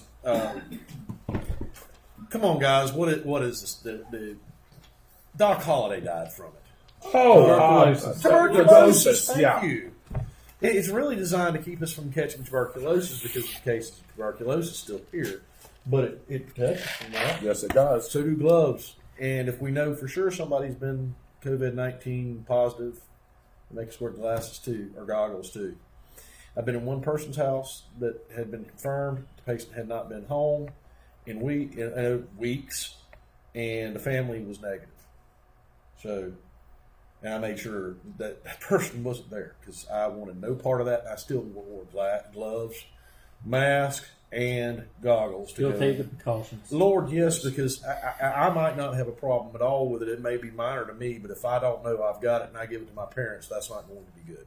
Right. Or him. Exactly. Or any of us. Or That's Dave. it. Yeah. I mean, Yeah. Especially Or bring with it the in- symptoms. bring Or it bring in- it in here. Bringing it here is going to be even worse. 'Cause Yeah. I'm going to expose half the police force to it. Right. And we definitely don't want that. All right. More responsible than that. Yeah. Ladies and gentlemen, it's time to get into some sports. And there is some sports, ladies and gentlemen. As Mr. Michael Heater titled it, It's Sports Saturday. Saturday. Did you say skullduggery? That first pick is. Okay, well, you can talk about that first pick here in a That minute. first pick is called. Mr. Dave I feel Holland, sorry for him. Mr. Byron Bagwell, Mr. David Rodgers, Mr. Mitchell Gunner, Mr. Michael Heater. He's What going do to you play have, Michael? pusillanimous or some crap now. All right. That's football whistle time, baby. We're getting into some sports. God, I didn't want to My hear name that is again. David Rodgers, and welcome to the Pony Express Sports Report. How about that, baby boy? We got it rolling. You like that, don't you? Yeah. Brought to you by the Sasquatch I saw earlier. You guys are awesome. All right. Hey, y'all know that And this pick was. Yeah, okay. you know there's been a lack of sports as far as live because of the COVID-19. We've Yeah, been it's watching been a rough. lot of things virtual, as y'all have. I know, Mitchell, you enjoy the NASCAR thing. The Not the virtual NASCAR. Not the NASCAR. You You have watched it, NASCAR. though. He likes But, I mean, drag I'll Yeah. watching it. I mean, I'll You watch have. NASCAR. You have. Because And, you told me. Yeah, I've been watching the iRacing thing. Yeah. I love NASCAR. Yeah. So, and I know you've been watching a little bit of it too. There's been playing of old games, old masters, you name it, it's there. But here, ladies and gentlemen, since this COVID-19 has happened, the first live, really, sports is this NFL draft. Oh, and it was so great. Yes, it was. I am in such a mood tonight. I'm carrying on, joking, and cutting up, probably because I got to watch the majority of it. And it's Man. something I do every year, and I was praying that it was going to happen this year. I love to watch this draft. Me and Byron spent the first 2 nights, the first 3 rounds together on the phone talking about the picks that went on. Some of your favorite college football players that you see, some people that you haven't heard of. Hey, college players, listen up. From Division One, Division One AA, Division Two, and Division Three Draft. were picked in this draft. Really good class. Really good class, really good players. Some you heard of, some you haven't. I'm going to go over the first couple of rounds, and then from here out, what we're going to do is we're going to break down the teams. Like we'll break down Jacksonville, we'll break down Miami's, we'll break down Tampa's, maybe Atlanta's, and then after that, I want to get into some college. I want to break down Florida State, Miami, UCF, Florida International, Florida Atlantic. I want to break down all those. Georgia. From the draft. Yeah, from the draft and for the upcoming 2020 season, what we can project from those teams. So I'm going to start off with the draft. If y'all watch this, first and foremost, Byron, I do want to ask you this. Our cohorts didn't get to watch a lot of it, and I want you, the listening audience, to chime in. Mitchell Gunner, if you'll keep up with some of our comments, Mr. Michael Heater as well. I want to know what you thought about this virtual reality draft, about these people being at their house, people social distancing and able to come in and out. Tell me what you really thought about this. And The social distancing is absurd. gotcha. They could have handled the crowd that would have been in Las Vegas. Vegas, yeah. For this. They could have handled it in a way because the building that they could have been in so large that they could have put 100 people 6 foot apart. Right. And they made them wear masks, made them wear medical masks, made them wear gloves, whatever else. And they could have had this now, or they could have cut it down to 30 people that had lots of money and done the same thing. Correct. The actual concept of this, being able to see inside of these kids' homes and see their families and see the GM's kids and dogs and cats and Whatever. Bulls. whatever that was behind the Titans coach. We're trying to figure that one out too. You had Cletus over Cletus, yeah. here with I'm not kidding you, a Billy Cyrus Yes. mullet from the late 80s. Who was on the 90s. left side? Was that And super tight fan. I don't know what he was. He looked like, I don't know, one of the blue men. Oh my God, the blue guys.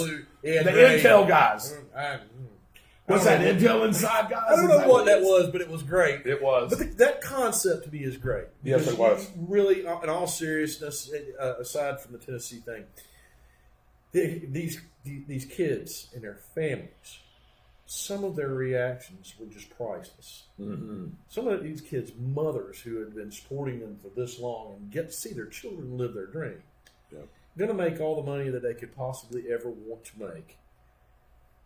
It was.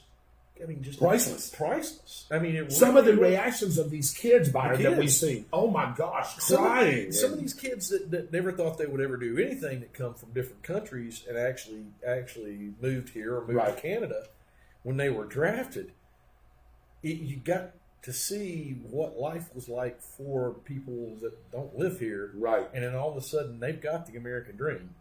Right. Literally got the American dream.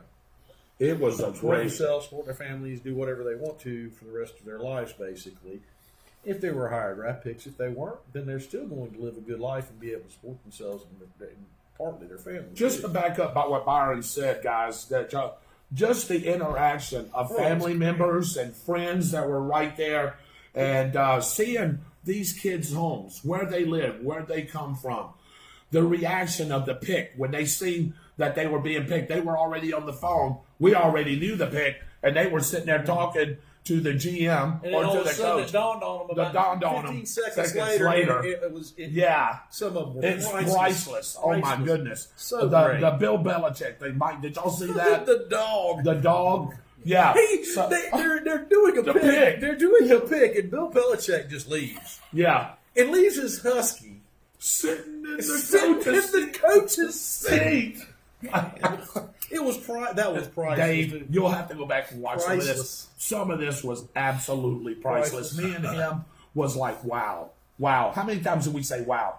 Yeah. Several I'm times. trying to didn't we? remember who that was. It was the player kid that from was- Notre Dame. that come from Canada. And, Yeah. and maybe it was Washington that he played at. Could have been. It was Yeah. just, it was fantastic. I mean, it was. How about the kid? Is that the kid from Notre Dame that busted out in tears? There was another one that did The same thing. It may have been the guy from Notre Dame. Yeah. It's like watching 100 kids win the lottery. I mean, dude, Yeah. I- Literally. Yeah. It's, Yeah. Well, the top 2 rounds did win the lottery. Yes, they basically. did. And I'm going to get into those right now. Number 1 pick overall, everybody knew it, was quarterback Joe Burrow from LSU, national champion. AKA Ryan Leaf. They gave him a grade A. They said he will be a star. The kid has all the tools to be a big-time NFL quarterback. The Bengals will eventually be winners soon. I'm echo with what Byron said real quick. I think he's got all the upsides and everything to do this. I'm just wondering, Byron and Mitchell and Dave and Michael, if they're going to put too much on this kid right away, put Andy Dalton on the bench, which they probably shouldn't right now, and say, Joe, this is you. You're our savior for Cincinnati. And the kid goes out here and falls flat on his face, a.k.a. 1992 draft, Ryan Leaf. Yeah, I don't think they're going to Washington State. throw him in there right away. I think they are. Just, I think But- they are too. just, and my opinion is a little bit different than that. I think Joe Burrows can actually handle what you're talking about because I think he's smart enough and I think he's talented enough to do it. My question is, are we going to get to see the same thing happen to him that happened to Ryan Leaf with him getting sacked over and over and over and over? Well, that's and what over I'm again? saying. Yeah. Oh, we're going to fix the offensive line. They make horrible picks.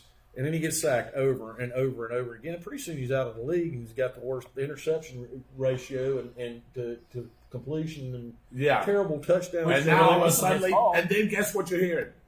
Trade him or get rid of him, create something. Then he's not godsend anymore. He's, we're going to send you away. Well, And that's really- what usually happens to quarterbacks. I like this. really think Ryan Leaf was a good quarterback. Oh, there was no still doubt. think that Ryan Leaf, and Yeah. he may not have been the first round projection that everybody thought he was, but I still think he was a good quarterback. San Diego didn't do him right. No, They never developed that team around him, and until Cincinnati actually develops a team like they had about 5 years ago, 6 years ago around this kid, which they haven't done in years, by the way, and they didn't keep it. And when they developed that around this kid right here, or I shouldn't say kid because he's really a man. This man right here, till they do that, I'm not willing to believe that they're going to do that. And I hate to say that because I know we've got an Ohio person over here that likes the Bengals. It I comes just down. want to see it. I mean, Okay. they're going to have to prove it to me. It's sort of like Sort of like Tampa when Tampa was terrible. Everybody was like, "This is the year. This is the year. This is the year. This is the year." When Tampa proves to me that they can compete, that I'm going to believe it, and they did, and then I started believing that they could compete, and I believe they can compete this year. My Lord, what a draft! Yeah. And they picked up Tom Brady on top of it, and they got all sort of weapons already anyway. Well, But I I'm agree sorry, with you. I'm running your. I'm stealing your thunder tonight. I'll stop. But it all comes no. down when you talk about your quarterback. You bring in a young kid like this. It's about offensive line. If you don't have the protection there for him, hey, it's going to be a long. The kid, let me, and I'll leave it Mitchell, right I here. agree No, with you. I'm going to stop it right here. The kid has got a terrific arm. He can complete passes. He can do all the things that Byron said behind a good offensive line. If he doesn't have a good offensive line, Nobody can. That's right. This kid's going to get hurt. I agree with and, you. Yeah. Hey, I'll tell you something else that might happen. Maybe they want to stay with Dalton, and they take Joe Burrows and they trade him for a bunch of good offensive linemen to put in front of him. I But mean, that possibility can't happen. if they were going to do that, though, I figured they would do it in the draft. They would have done it in the draft. Oh, trust me, they're going to make it worth their while So- that they trade him. They're going to get picks for next year, plus they're going to get some money on top of it. Well, And give us that's some what I'm offensive saying. But line. I think if you were going to do that, if Andy Dalton was going to be the guy, I think you would have pulled the trigger then. I still think Andy Dalton could be the guy. Something. Yeah. I think he's a good Yeah, quarterback. he is a good quarterback. All right, let's go to the number 2 pick. Michael Qualls has got to be loving this pick. Let me explain what an edge guy is. Okay, you've got defensive tackles, you've got defensive ends, and you've got an edge guy. This is the new term for the hybrid defensive end.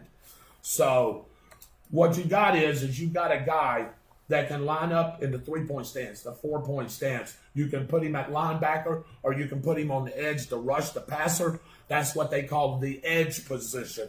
The edge position now. You can tell Mike Wall. yeah.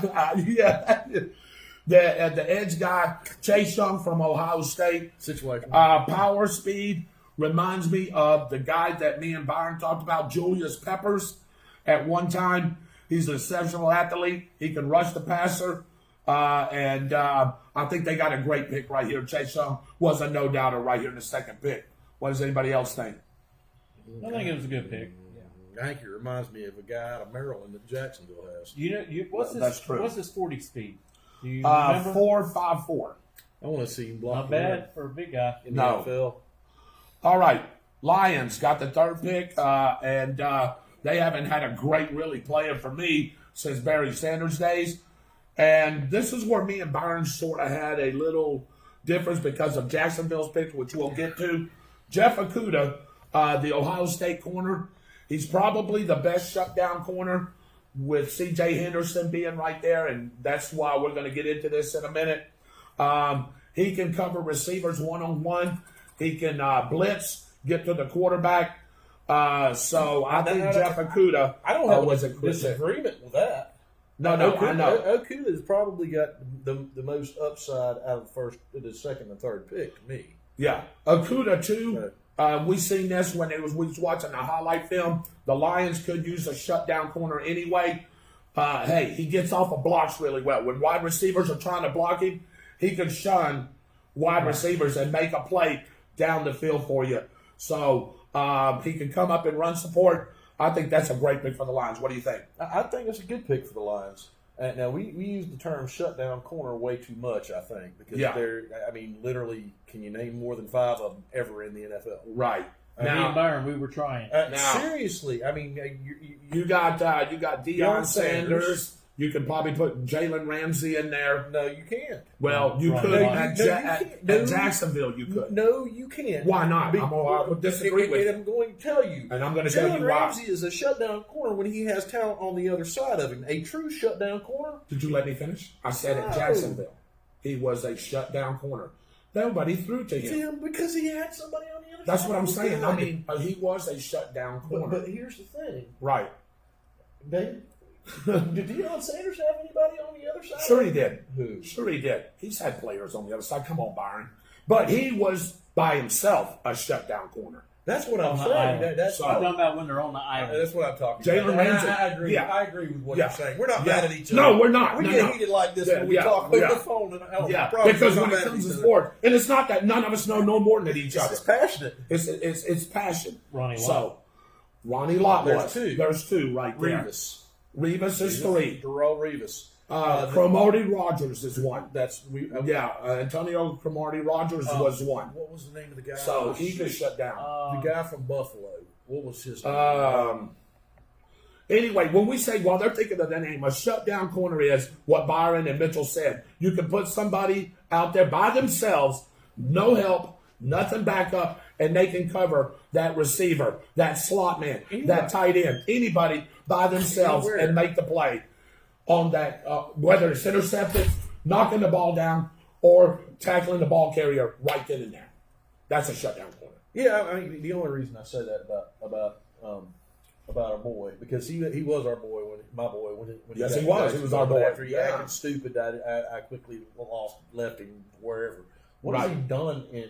He has not, and that's what I was just going to say now. He's done nothing. He's done nothing.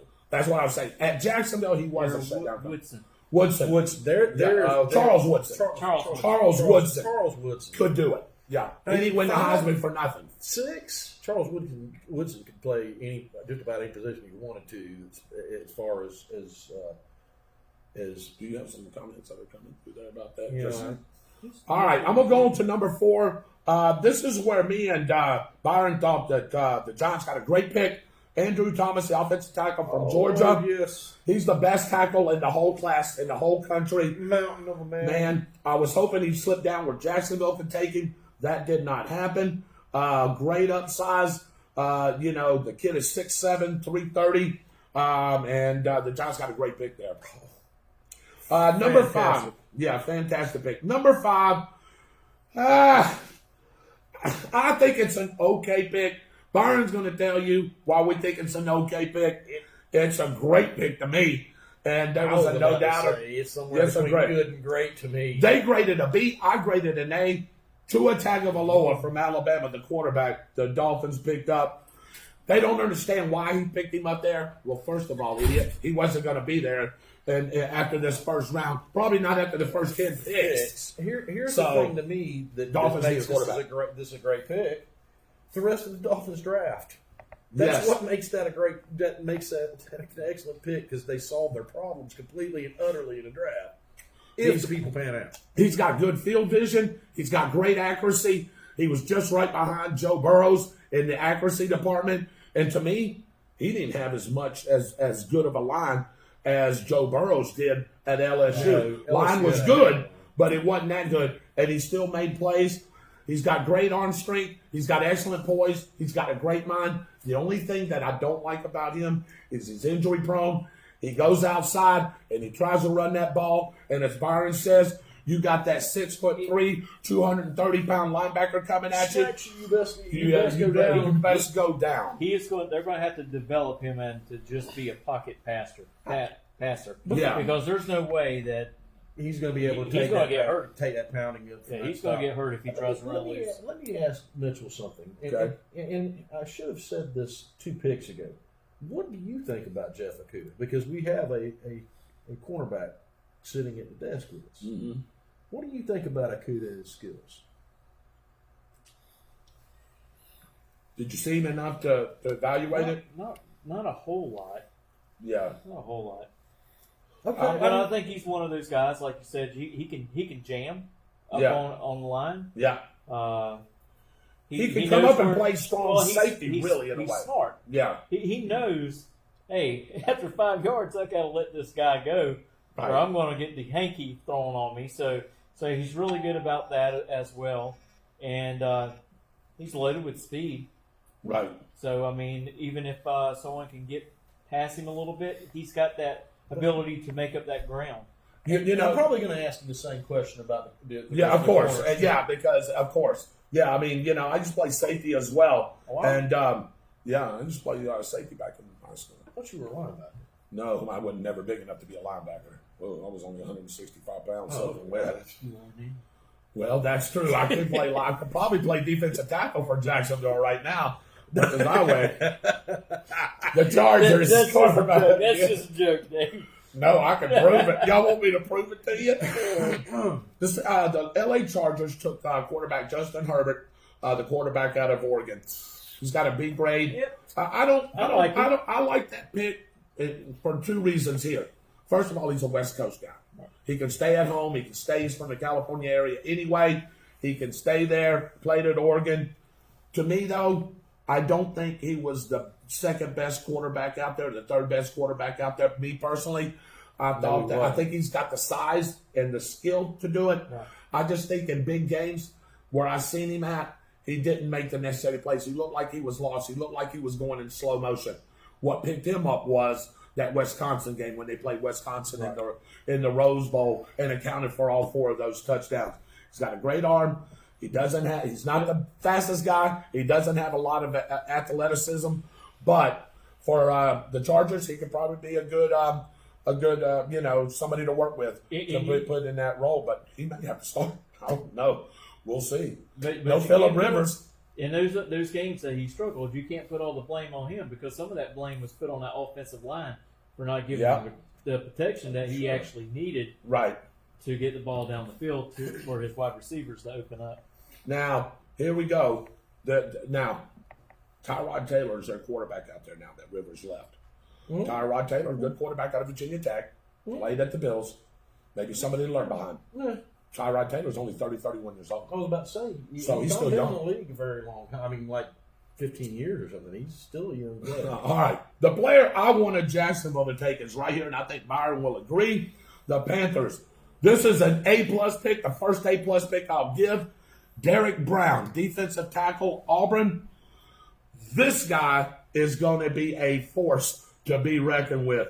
Brown, run stopper first and foremost. He'll put pressure on the quarterback from the defensive tackle side. He's got great size. He's 6'7", 325. He can beat a two-man. When two men are blocking him, he can beat double coverage blocks. He can make plays on the outside. He'll run you down. Derek Brown.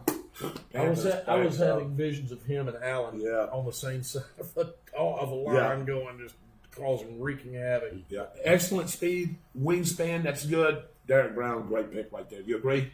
No doubt about it. I wanted that to drop to here. So Yeah, I think he's going to do pretty good for the Panthers. yeah, and then the other And he'll be a starter right off the bat. right off the bat, and that's what he's going to start right there. Oh, yeah. The kid's good enough to do that. The Cardinals got another player that me and Byron wanted down at the ninth spot, and that's linebacker. We wanted him at the ninth spot. We wanted him in the ninth. Yeah, it's linebacker Isaiah Simmons from Clemson. He gets a grade of a B- from there, but I'm going to give him an A, and I'm going to tell you why. First of all, he played on Clemson, won multiple national championships. The guy's a proven winner. Second of all, he can match up with tight ends really well. He can cover tight ends really well. Now, I know he didn't show it in the LSU game because Thaddeus Moss had 2 TD receptions. But if you look at those plays, and they showed a couple of them, he wasn't on pass coverage then. He was on rush. Blitz? He was, blitzing and coming around the end. He was on pass rush. He was not actually covering the tight end. Somebody else blew an assignment there. But he's got a freakish build. He's got long arms. He can run. He runs a 4.4 740. That's a linebacker. And if you remember, he had that crucial interception in the Ohio State game.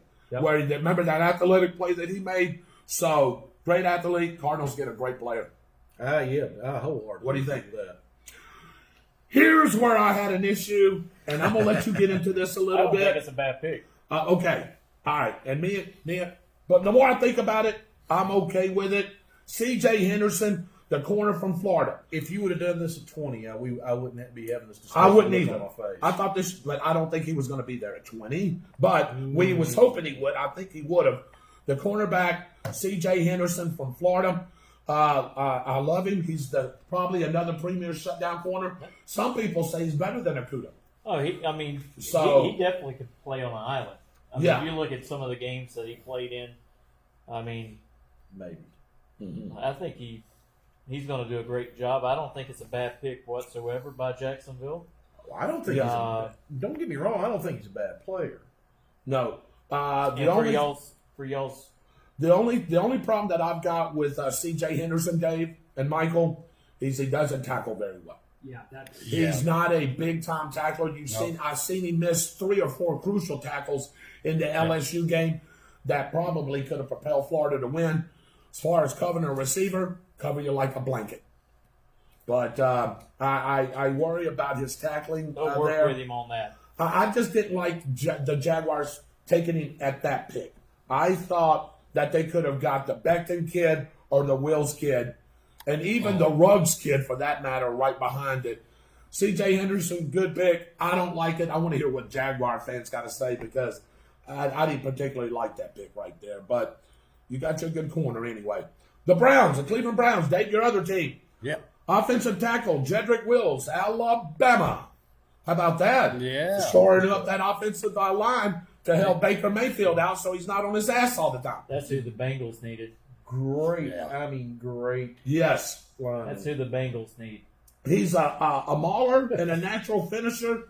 He's got a big-time motor. He's great in pass protection. Needs to work on his run blocking a little bit. Hey, that'll come in the NFL. Great pick right there. And anytime you get a kid out of Alabama, he's got what? He's a winner anyway. Winner. He's a winner. Like you get a kid out of Clemson, Ohio Still. State, you're going to get winners, and you're going to get people that can play. So good job there. How about 11th there? The Jets win offense as well. Offensive tackle, Mekhi Becton out of Louisville. That was the other guy we thought Jacksonville should have taken there. Absolute monster, too. Monster, big time monster. Here he is, 6'7", 364 pounds. 6'7". 6'7". Read Yeah. that again. 6'7", 364. 364. Yeah. He's one of those guys that's got a combination of all the skills. And one thing that I liked about Becton, me and Byron was watching the film that they were showing on him. He could get out there like when the running back has broken into the second level, he'll get out there and block those linebackers. And hey, he was pancaking safeties and corners. 364 pounds. Yeah. So To me, he's the most Monster. impressive lineman in the draft, and there is Me nothing. too. There is nothing wrong with Jedrick Wills. Not at all, because he's So- great too. But this kid was something. I think he's going to be special Yeah. if they keep him on a diet. If they You keep, can't- you can't Hey, put you, very much more weight on than 364 pounds. you know those punch. corners or those safeties to be saying to them linebackers? Oh, Crack back, crack back. You got Right, that 'cause he's right. gonna come in there and He's he's going to gonna- come in there and level somebody. Yep. We've seen him do it on a couple of his highlight films. This is a player that Byron absolutely loves, and I love too. And about I will tell Ruggs? you, Ruggs. Ruggs? Yes, from the Raiders. He gets a grade A. And why? Henry He's Ruggs fast. from Alabama went to the Raiders. Yeah. Slot receiver. Yes. Oh, my with God. speed. With speed. 427? That's going to be your He's slot receiver. He's 5'11", 188 pounds. 427. Yeah. And he ran a 4.27 40.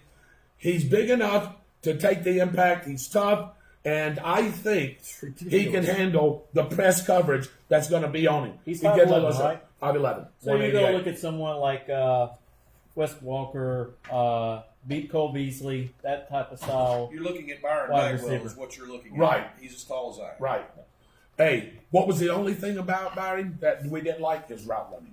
His route running ability is Yeah, the greatest it's in the world, great. but when you run 4.27, I can only remember one player in the draft ever You that don't was need faster route. than that. Who's going to cover you half the time if you're in the slot?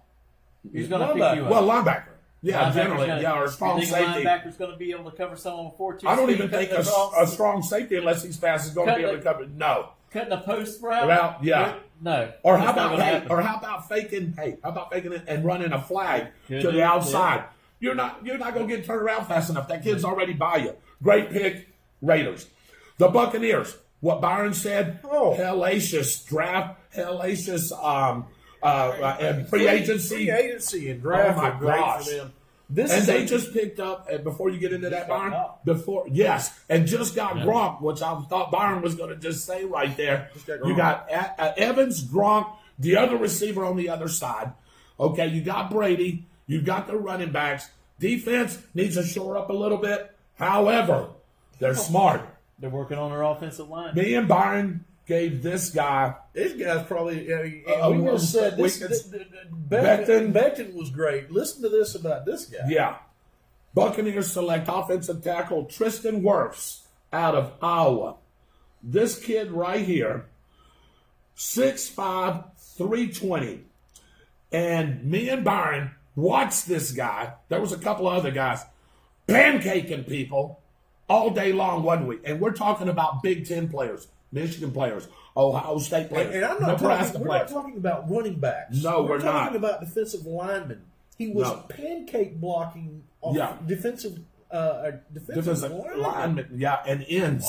in ends. And that's what you need to make your runs, Yeah, your running back, Dude, do his job and make the holes. Yeah. Unbelievable power. One of the things that they said about him too, that me and Byron picked up on, and what Brady needs, he's a great pass blocker. He's a great pass blocker. One of the best pass blockers in the draft as far as an offensive lineman goes. So great pass blocking, great skills right here. So hey, and the product, what isn't finished? This kid is gonna. You can still gonna work get with better. this kid. He's going to get So Can I say something that Dave Holland Jr. said? what do you say? Here we Here go. you go. So they are saying that they're going to be playing football with no fans. How will that work? The answer is go ask the Bengals. Ah! Well, we'll get some information from them guys. We've heard that too. That's great. That Wait is till I awesome. get Go home. ask Or the them. Browns. Or it used to be the Tampa Bay Bay Buccaneers. Buccaneers. Yeah. Yeah. Or the Buccaneers. Saints. The Saints used to be that way too. All right. The Aints. Yeah. On the 14th pick, the 49ers took Javon Kinlaw, defensive tackle, South Carolina. And it was at this point I was wondering if Jacksonville was going to get another good player or not. Yes, we were. And he has the potential to be a dominant player like Chris Jones of the Chiefs. They thought they may trade this pick, but Javon Kinlaw, listen to this, defensive tackle, 6'5", 324. Kinlaw has long arms. He's got excellent size. He runs pretty well. He can get into the interior on the pass rush. So, in other words, if he's coming, he can take off to the inside, do that swim move, and get to the quarterback. He's a great run stopper.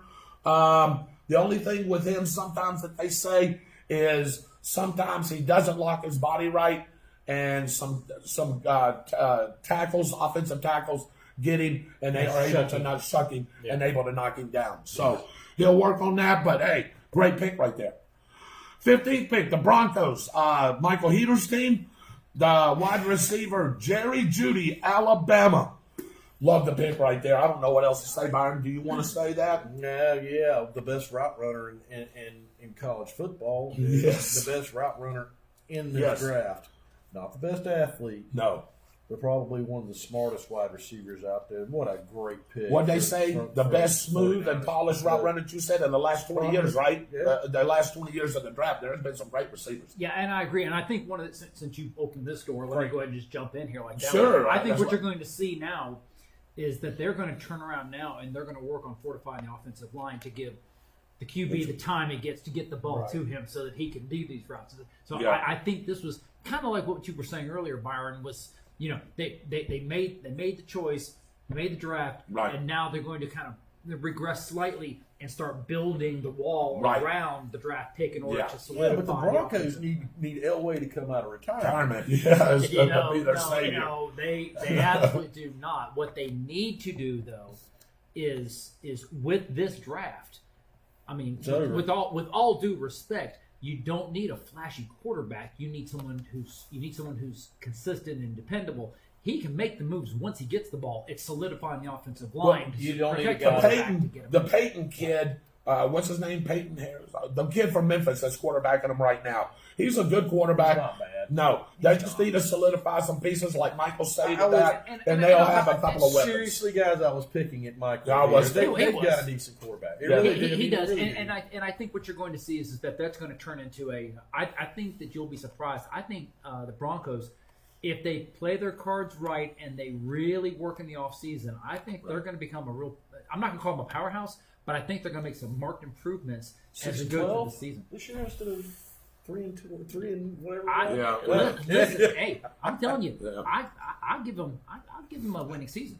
I'm messing with you. This draft is actually good. It's been good for just about every Everybody. team, Yeah, I agree. including I them. agree. This has been a great draft. Which, by the way, not to throw you off like that one, but if you wanted to flip about 27 pages forward to the 167th pick, Don't do that. We're not doing that. We'll break down. Yeah. We'll We'd be here for 4 days breaking that down. Wait a minute. We said we were going to break down the Florida teams. Yeah, we are. And Atlanta. Yeah. Why don't we break down Denver and Cincinnati or the Browns, whichever. We will, and we'll break Ohio. those down too. Yeah, Yeah, at future shows. Yeah, definitely. Yeah, I'll get you do some that. information on that, Dave, and yeah. I'll have you. You will know every Cincinnati stat that there is by the time we're done. I believe And that. the Are Michael's you Denver more of a Broncos. You boys are on top of it. Are you Yeah. more of a Cincinnati fan or a Browns fan? Cincinnati. Okay, why don't we do that? Yeah, Because I don't think their draft was that bad. it was. I just, It was. You know where I'm from? Cincinnati. Cincinnati. Okay. All right. The 16th pick, the Falcons chose cornerback AJ Terrell from Clemson. They gave him a C plus. They say they don't like the pick. I absolutely love the pick. Terrell is a great corner. He's probably not as good as Akuda and Henderson as far as press coverage and what we call the shutdown corner, but he can. He's got great speed. He's got great hands. He is almost like Henderson. Doesn't tackle well, but with the other intangibles and speed kills, you can work with this kid. I think that's a great pick right there, Byron. You're not going to get me to disagree with somebody picking a skilled player off of Clemson from this year, from any of these past 4 or 5 years. All right, here we go, Mitchell. I'm gonna give you full thing here on this one. The Cowboys and Byron. The Cowboys, Mitchell and Byron's other favorite team, they still gonna suck. Wide receiver, CeeDee Lamb, Oklahoma. Tell me, guys, what do y'all think? You know what my reaction was to this? We were on the phone. I was like, oh my God. What's his height again? His height, he is 6'2", 200 pounds. Nice size receiver. He'll be outside guy. 6'2", 200 pounds. Tell him what he ran. Yes, he ran a 4.37 40. He's got speed. That's fast. Mm-hmm. I mean, it's still a second slower than the Alabama kid, but you're still talking about 4.3 speed. And that speed's going to kill in the NFL, especially when you put him on the other side of our other wide receiver. One of the things is he's an open field runner. And I'm talking about Amari Cooper. He's an open field runner. He's got some stop and start stuff that we've seen. And the other thing that he'll do for you that can help you out, I don't know if they'll use him this way. It's a punt return too. Right. So you may get some double touches out of him. I'm going to be honest with you. I think he's the second best wide receiver in the draft. I don't think if you're going to make that guy one of your top-notch wide receivers, if that's the route they're going, to not stick him back there catching kickoffs and punts. Don't do that. Yeah. Don't I get agree. him hurt over ridiculous 20-yard run off of a punt return or kickoff. I think he's a great pickup. What do you think, Mitchell? I'm all right with it. I wasn't I'm great with the pick. over thrilled because Right. I think we need to all concentrate more on defense at this point. Okay. Definitely in the secondary, which they Right. did. They later did on in the address. draft. Yeah, they did address. And they did pick up a defensive tackle as well that I was extremely happy about. Me and Byron was ecstatic about the pick. Now you've got somebody that can help Cooper on the other side, and he can come in and start right away. This kid's going to start. He's going to start as a rookie. I thought we he kept was- Gallup, right? Yes, You Gallup- did. There's our slot receivers. Right. Is him. Yeah. And I haven't heard any playing rumor on the about outside. trading Gallup. And I Right. think they're going to keep him. Witten is gone. So Right. the We tight got end, Jarwin. but you got Jarwin. So I like the pick. Here's the thing about this to me. Dallas did something that's very smart with his pick. He was the best available player there, and he actually filled a need in their offense. Right. Matter of fact, it really not a need. They gave him another. They gave. Why can't I remember the quarterback from Dallas' name now? Oh, you're talking about Dak Prescott. Prescott. Yeah. They gave Prescott another weapon. Yes, they did. Yeah. I don't have a problem with that pick at all. I think he's a great wide receiver. So As All long right. as Prescott doesn't throw behind you. All right. We already told you that Miami. I want you to keep these players in your head now. We already told you Miami's loaded. All right, here we go. Like Mitchell said, can they keep everybody? If they can, they're going to be great. Oh, Here is a great pick for the Dolphins. After taking Tua, the quarterback, well, let's protect Tua. They go and get Austin Jackson, the offensive tackle from USC. 6'5", 322. Jackson is probably better in the run game. He'll be more of a great blocker in the run game. He needs to develop into a pass blocker just a little bit. He's got quick, long arms. He can handle the speed guys, those edge guys that I was talking about. He can push them out of the way. He's pancaked a couple of people. The only thing I don't like about him is his handwork sometimes gets him in trouble. Yeah. But that can be worked on. Great pick for the Dolphins. Yeah. What do you Likes think? to- He does. Yeah, Likes and to grab. also he's been held for the face mask. It's not supposed to be holding if you grab them like this. Right. But Right. when they're running outside of you, when you grab that jersey, Yeah, but the NFL doesn't call that anymore. You're right, but we'll see. 19th pick, the Raiders took cornerback Damian Arnett, Ohio State. Graded as a B player. I'll tell you, me and Byron love the pick right here for the Raiders. He's 6 foot, 195 pounds, so almost 200 pounds. He's got good size. He's not the fastest guy in the world, but he knows how to cover. He's great on the run. He could be a press cover guy every once in a while. Instincts are good. He is an excellent run defender and strong tackler, unlike the other ones that we spoke about. Great pick here for the Raiders. so what you're saying, he's really good when you're in coverage two. Correct. Cover Cover two. So Cover you're, two. yeah, cover Yeah. two. So you're dropping back 15 yards, Yeah. keeping everything In front. in front of you. That's toward correct. The inside towards the Outside of it. linebackers. Right. So, great pick there. All right. I like this next pick. We're all Jaguar fans. So, again, that term, the edge, That's which right. is a hybrid defensive end. I love the pick. Me and Byron went, okay, we can deal with that. This one I liked a whole lot better than the first one. Calvin Chasen from LSU. I don't know how he really pronounces that. Chasen. That's what I'm going to call him. K. Chasen. LSU. He is a edge rusher, as I said. They graded him as a B. Kayvon is, here we go, 6'3", 254 pounds. Nice size. He's a hybrid linebacker. Yes, what he is. What he is. What he's got that he's really good at is first step quickness. Boom, boom, and he's around you. You put him on the other side of Yes. Allen, and that's going to be a nightmare for him. He can run down running backs going to the outside. He can run down those little wide receiver screens. Great speed, great closing speed. He's got good, strong upper body. I think this is a steal for the Jaguars at number 20. What do you think? I think he's a really, really good player, and that pick was good. Yes, it was. I mean, it was really good for what they were trying to do. Me and Byron said that we like that pick better than the Jacksonville. I mean, the ninth pick than the Henderson pick. So at the spot.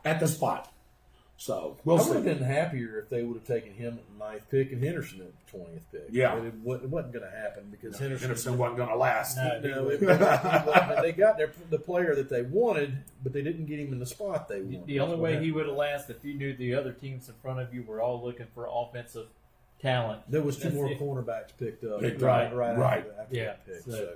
All right, the 21st pick, the Eagles took wide receiver Jalen Rager out of TCU. He didn't run a very good 40 at the combine. He said that he was having some problem with his weight. He was sick, that type of thing there. But the kid is 5'11", 206, so he's Byron's size, 206-pound frame. He's a smaller receiver with shorter arms. Slot man. But what he's got, yes, because you know why? He's got good top end speed. He's not going to blaze you off the line, but on the top end, he's going to outrun you. So He weighs about 15 more pounds than I do. he lacks the frame and body size, I guess, to go for the 50-50 balls. But overall, pretty good receiver right there. I don't have a problem with the pick. I don't have a problem with that either. Vikings, Minnesota Vikings took wide receiver Justin Jefferson from LSU. Great pick. Grade A. I agree with Mitchell 100%. Yes. It's a great pick. Great pick. They replaced Stephon Diggs. That's exactly what they did. This kid's going to come in and start. He's 6'1", 202 pounds. You seen in the Clemson game, he had, 2 or 3 touchdowns, a couple of nice long ones. So Jefferson, he's got great hands with excellent length and good body control. He doesn't have a great burst, but when he gets by you, he's gone. That's all footwork. No work That's on all, that. well, and then he's got to learn not to push people Correct. off 5 yards. Yeah. Well, He learns not to do that. He can't do that in the NFL. well, and you know, you can, you know, he's got good vertical speed. Gives that little move, and he's gone straight down the field. You know what I mean? That little That's the jump same move. guy that was pushing people 5 yards off. Yeah, well, right? using his hand. But Sorry, I'm still kind of bitter. Yeah, about that. me too. This guy's a Because- great receiver. great receiver, He really great is. picks right there. The Chargers. I'm okay with the pick. Me and Byron was okay with the pick. I grade him an A plus, or an A minus. They grade him a B. Linebacker Kenneth Murray from Oklahoma. He's all right. Yeah, inside linebacker. Chargers do need help on the defensive side. They need to be able to stop the run. They sucked in stopping the run last year a lot of times. So this kid's going to help them. He's rangy inside linebacker with good closing speed, good stopping power. He will pop you.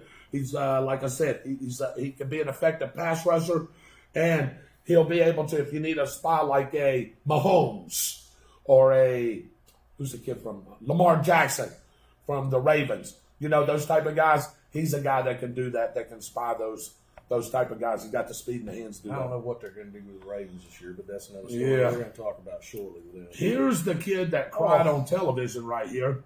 One of them at number 24. The Saints got a great pick. Grade A. I'm giving it an A plus. Cesar Ruiz, the center from Michigan. He's going to start right away. Sean Payton already said he is. So he's going to give Breeze that extra block in there. 6'3", 307 pounds out of Michigan. He's well built with long arms. He's got big hands. He can fight off the blocks. He's going to be a better pass blocker than run blocking. He's going to have to prove in that. But great pickup for the Saints right there. Cesar Ruiz from Michigan. I guarantee you he loses about 25 pounds. You think he'll go to about 280 or so as a because center he's spot? going to have to be able to move down the field and block for the run. Well, yeah, because they do have a heck of a running back in your boy right there.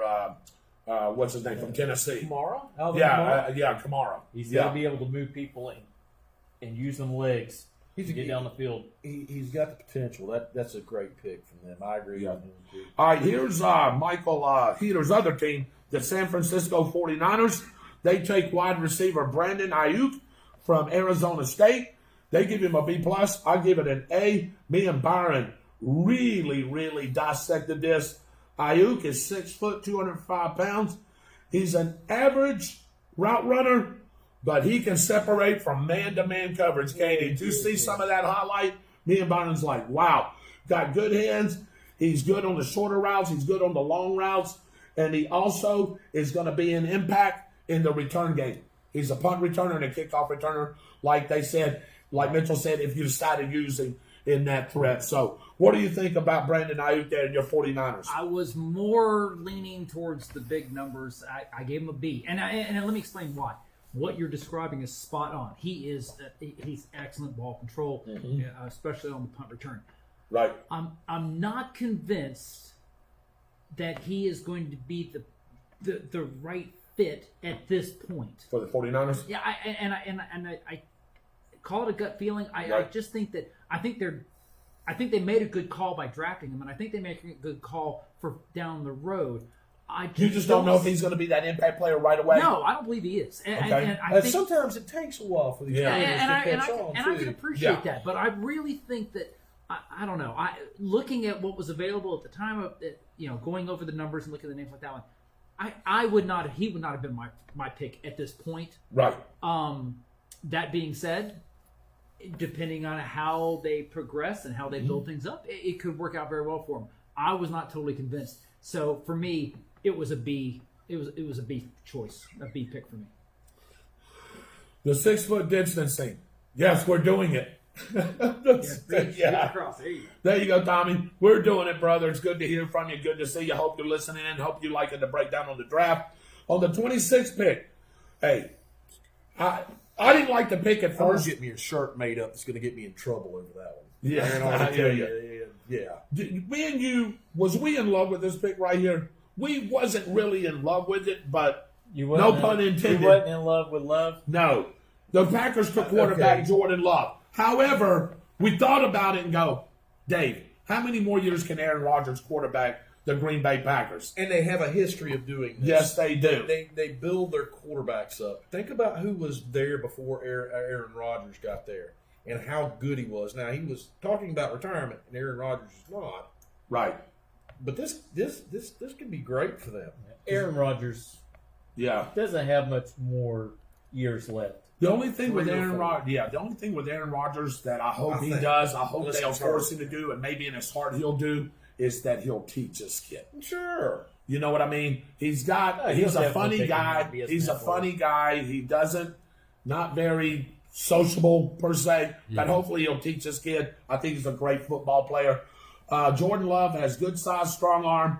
Not His enough mobility is not so great. He's got enough big hands. volume. Hey, how about this touchdown to interception return ratio? good. 32-6. 2 touchdowns to 6 Really good. interceptions. The kid's active. That's almost 6-1. He throws off the run. Me and Byron watched him throw a pass. I mean, the defensive backs were right there, and he threaded the needle on a run. And he got it to the receiver, remember? And the 2 defensive backs, and the receiver was gone. Sounds like So- Tony Romo. Yeah, so I like this pick here. The 27th It's pick. good, man. The Seattle Seahawks took linebacker Jordan Brooks from Texas Tech. It's a good pick. It's a good pick. I don't have anything wrong with that pick. The only thing I wanted to add with Jordan Brooks is he's 6 foot, 240 pounds. We'll start over again. He can he can run up the he can run up the middle, get to the quarterback. So there we go. There you go, Dave. There we You go. already been down. Yeah, I've been down this road already. All right, the Ravens took linebacker. Byron said, man, would I love to have this guy right here. Patrick Queen from LSU. Yes. He's graded as a B. We give him an A, don't we, Byron? Byron's a great player. Yeah. He's a great player. Yeah, I love this pick. He can go sideline to sideline. He's got the speed. He's 6 foot 229. He runs a 4.5 740. He's an undersized 3-down linebacker, but you can bring him in special coverage, cover skills, things like that. He can cover a tight end. He may be, I said may, be able to cover a slot man depending on who it is. Right. But he can give you some of that. He's got distance, speed, great energy, and he was LSU's really energy ball. Really, to be honest with you, good pick, linebacker Patrick Queen. This is Byron's guy right here. The Tennessee Titans, even though they're in our division, they got a great pick in offensive tackle Isaiah Wilson. That is an absolute steal at the 29th, Yes. 29th pick Pick. of the round. I mean, I knew people had other things they needed. That guy's a great offensive Byron, you remember his size? 6'7", 350 from Georgia. He's a massive right tackle with excellent length and big hands. He's a natural knee bender, so he can help you. He lines down the block like this, so he can keep Leverage. that defensive. Yes, leverage. So he keep that defensive end off the quarterbacks. He needs to work on his run blocking a little bit. His pass blocking is good. Run blocking a little bit. I think that's Oh, God, Steve. one of the. This has been a really, really good first round. There hasn't been a bad player in it, and really, to tell you the honest truth, there's only one questionable pick. I don't think Jacksonville had much of a choice with where they took the need, and he's the second best, cornerback in the draft. So I can't really blame them for doing that. We're going to get to that, and that's the last pick.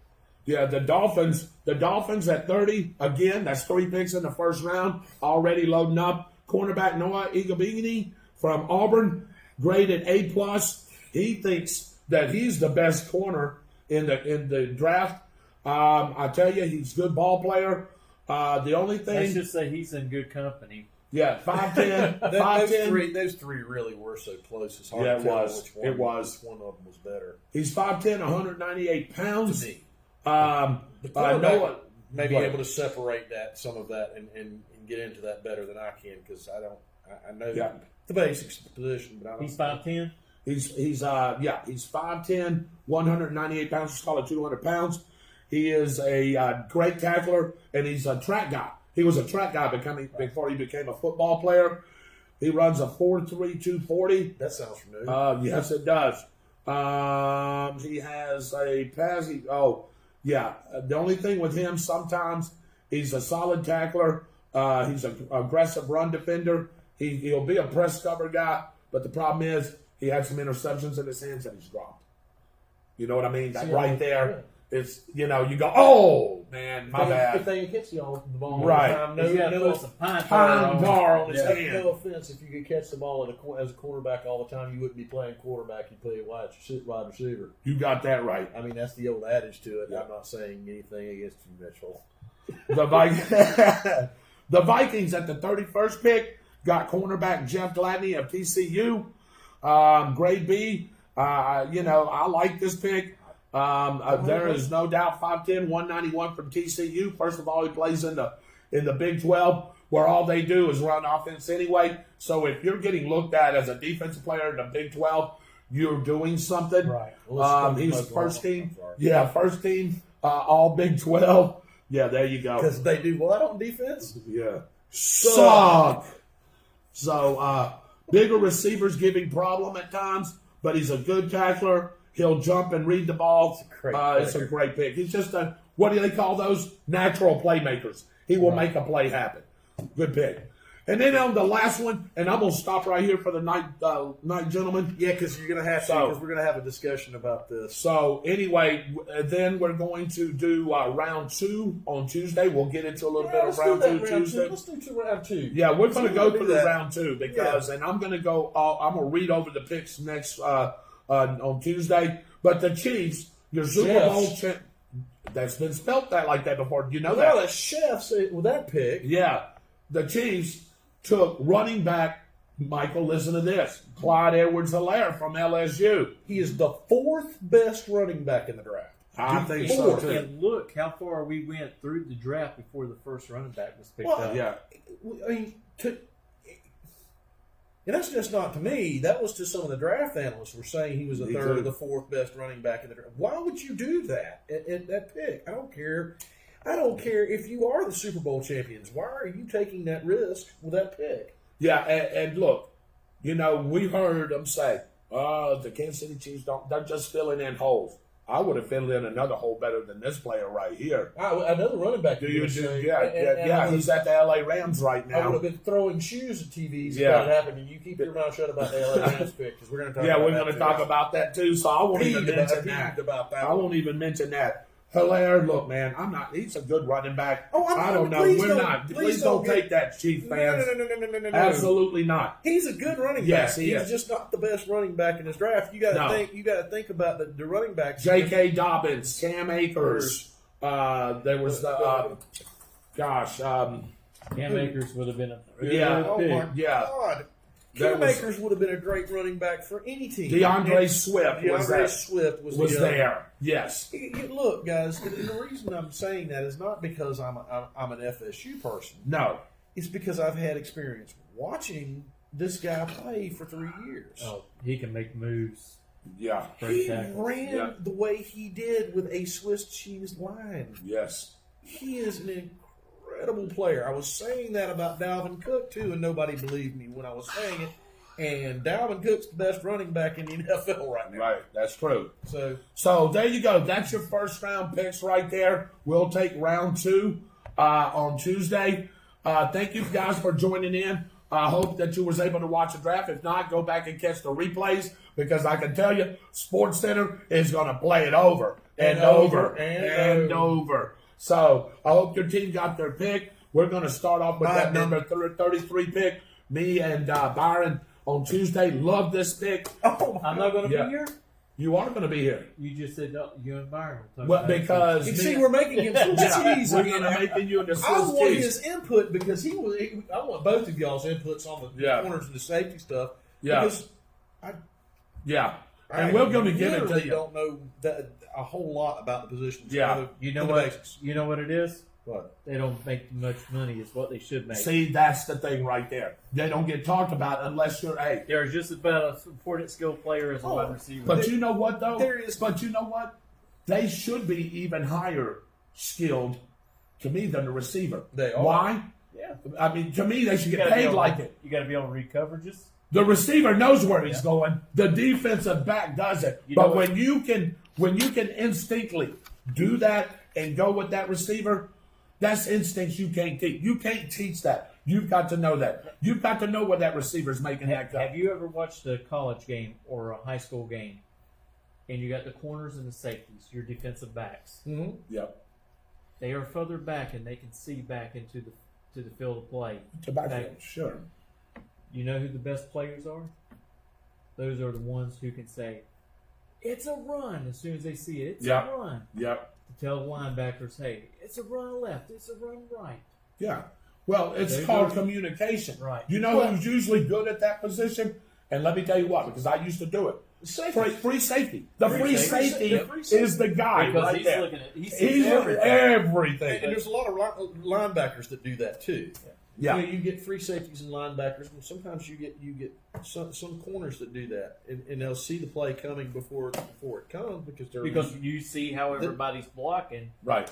how they're blocking down, and you know when they're blocking down, he's gonna cut. He's gonna cut through on this side. Yeah. All right. So, okay, yep, and that's exactly right. Aha. So, just wanted to throw something out at you when you're saying run left, run right. We used to have a word for it. Oski was run right. What do you think run left would be if I used Oski right? Oski to the run to the right side. Now, this was Oski back left? More on left. Close. You know what? Oski was a run to the right. Prosky was a run to the left. Ah. Yeah, we kept it the same so it'd be easier. But if you wouldn't put the P in it and you think you're saying Oski and you should have said Prosky, Everybody's going the wrong way. and all of a sudden the run is going to the I've other side. always been to the situation. I'll just holler out, "It's a run." Yeah, to the it left, is, it's and a that's run what to you the said. right. Yeah. But sometimes by the time that happens, these players are so quick, man. The time you're at, you just say run right, don't you? Run right, or slant left, or whatever it is. You know what I mean? Well, if it's slant left, you better be out on the coverage, right? Depending if it's your side. And I tell you, it's kind of hard to holler out like that and Have everybody and be hear you. running at the same time with a mouthpiece in your mouth. Yes, and that's exactly right. Yes, OTS, shout out, of course. We want to wish everybody a good night, right, Dave, from the OTS crew. But we're Yes, going to get sir. to that. New viewer wants to know. OTS, on the spot, That's it. comes on Tuesday nights, And? 7 o'clock Eastern time. I don't know where the new viewers from, but that'll be 7 p.m. Eastern time. And it's Saturdays, 7 p.m. Eastern time. And while we're giving plugs, Tuck and Z, want to give them a plug. Thursday nights, 10:30 Mountain Time. That's 8:30 here? No, it's 7:30 there. 7:30 there and There. 10:30 here. So is it 10:30 here or 9:30 here? Yes, It's 9:30, isn't it? No, it's 10:30. 9:30. Yeah, Mountain. Because Mountain 2 hours. And if they're looking for them on Facebook, Yeah. it would be Z and Tuck. Correct. Z and Tuck. That's the way they're listed on Facebook. Correct. I like to call it Tuck and Z because I know Vincent Tucker. Yeah, Nothing we know against Vin. Z. He's great, but I like Tuck and Z, but it is Z and Tuck if you're looking it up on Facebook. There you go. So that's where you can find us, ladies and gentlemen. If you want to send an email to us, on the spot 32091 Please at do. gmail.com. Real quick, final thoughts, and then we can close the show up. Byron Bagwell. Have a very good night, everybody. This is almost over with. Go out and enjoy yourself when it is, but be careful. Very good. Dave Holland. I'm ready to get back to work.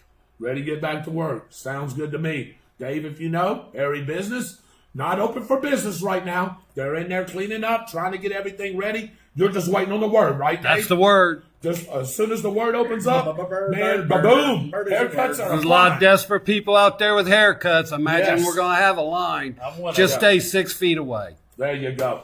Michael.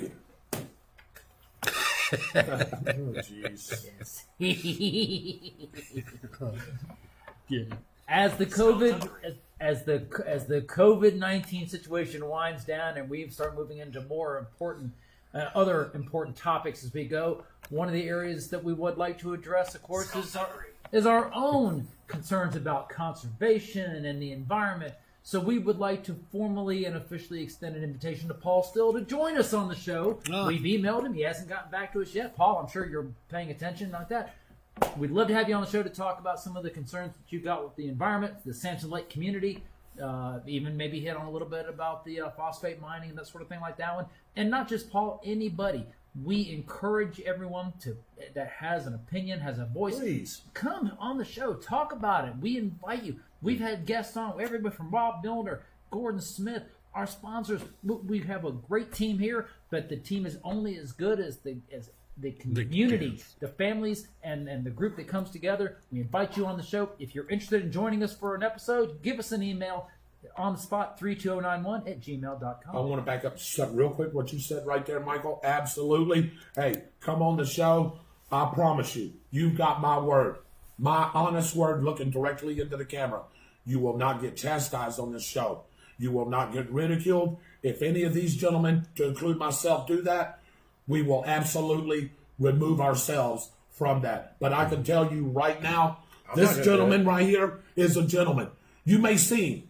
He may change, but it's because he's passionate about what he's talking about. It's not because he's trying to ridicule anybody or whatever. We just want you to see the truth. Mitchell Gunner, same way. We are passionate about what we talk about, and the same thing with me. So please, the reason I said that is because I've had somebody say, well, I feel like I'm going to get triple teamed on. No way. I'm going to promise you. Y'all, I'm going to promise you. Not these guys. I'm going to promise you. This is my show. This is On the Spot with David Rodgers. These are my co-hosts. I promise you that you will not. We need to move some people. If I need to go and y'all need to interview, I will do that for you to come on the show. I'm sure these gentlemen, if you don't feel comfortable, Mr. Bagwell being here, or Mr. Gunner, or Mr. Heater, or Mr. Holland, or myself, we will remove ourselves, and hey, we can still have a conversation. This show is yours, ladies and gentlemen. Please, anybody that wants to come on this show, all they've got to do is contact Michael Heater or On the Spot 32091 at gmail.com, and you can come onto this show. We can have a great discussion amongst us as adults. And guess what? Right there. As adults and as citizens of Bradford County and the citizens of the United States of America. And at the end of the day, hey, we can tend to agree to disagree. And you know what? You want to go have lunch over at Beef O'Brady's? Let's roll and rock and roll and do it. Hey, that's the way I feel about it. That's the way these gentlemen feel about it. Yes, sir. And, that's the way that this show runs. Mitchell, I'm sorry. I just had to back in on That's what Michael said right there. I'll just be glad when things get back to normal. I'm ready to go to the drag strip. Speaking of the drag strip, Gainesville is planning on opening up, I think, around May the 15th. Good. Start running some test and tunes. And then on the 23rd and 24th, it'll be a double race for the ET Summit ET Series. So that's coming up, and can't wait. But like Byron says, try to stay safe. Keep your distance from one another. Wear your mask and your gloves if that makes you feel more comfortable. And the thing is, at the end of the day, wash your hands all the time. Every time before you eat, before you go somewhere, before you get in the car. Why are we having to tell people? So, Yeah. yep. It was drilled into my head when I was a child. That's exactly right. I'm like Dave. I'm just ready for some sports because Yeah. Oh, Lord, yes. Yeah. sports takes our minds away from Yeah. things that we can sit back and relax for a couple of hours. Man, this was fun talking about this, man. We've had fun, laughed. We're going to get into some more of this. And it's like you said, it's Well, I everything can't wait opens to up. talk about Dallas's defensive tackle that they picked up. Is that right? Going to help DeMarcus Lawrence on the other side. Their It's defensive going to tackle be is great. great. And I'm going to tell you, Jacksonville Yeah. picked up what to me is probably the steal of The draft. in this next round. Yes, they did. And David, This I'd guy like can stay healthy. Oh my Lord! to touch a little spot on what Michael Heater put out. Our environment is as tough as what we're going through. Our environment is changing. I'm hearing reports of ocean water clearing up, turning bluer. Right. Birds are coming out and about and flocking in groves. The air quality in Los Angeles itself has improved by over 70%. Yeah, you Yes. can see all the buildings without Yeah. I mean, but you can't shut things down. You shut things down, we're going to have issues. Yeah. We could do that in 4 months. Just think of what we can do if we just try.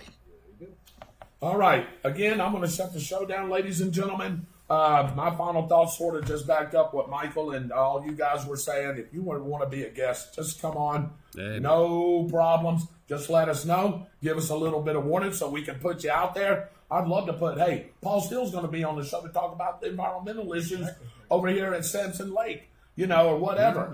So just give us a little time to do that. Open invitation to anybody. Next show. We will even come to you. We are Yeah. We're portable. We are portable. We are mobile. We will come. We'll come lakeside. We'll set up at a gazebo, Yeah, whatever. it takes. But if we would love to have, if you know of somebody who you think needs to be recognized, we talked about Tara McCree earlier. Yes, we did. She's like a hometown hero because she's putting forth the effort on her own accord. It doesn't matter who it is. If there's somebody Doesn't out matter there who it is. that you would like to see to learn more about it, whether it's related to food pantry, whether it's the environment, whether anything at all, give us a heads up. Let us know. We want to embrace every aspect of the community, and we want to make sure that we keep everyone informed. Basically, it's our job to keep all of you on the spot. That's exactly right. So I couldn't said it no better than that. Again, on behalf of Mr. Byron Bagwell, Mr. Dave Holland, Mr. Michael Heater, Mr. Mitchell Gunner, Mr. John Probst, Mr. Austin Stevens, I am Mr. Friday Night David Rodgers, voice of the Bradford Tornadoes, and on behalf of the entire team, everyone, have a great evening, and remember, we are on the spot, and as we said, so you can be too. Good night, everybody. God bless. And Dallas still sucks. Yeah. You like it got me to give you this one thing. You almost said it. No, you almost said it. I would never say something like that on air, David Rodgers. No, you almost said that.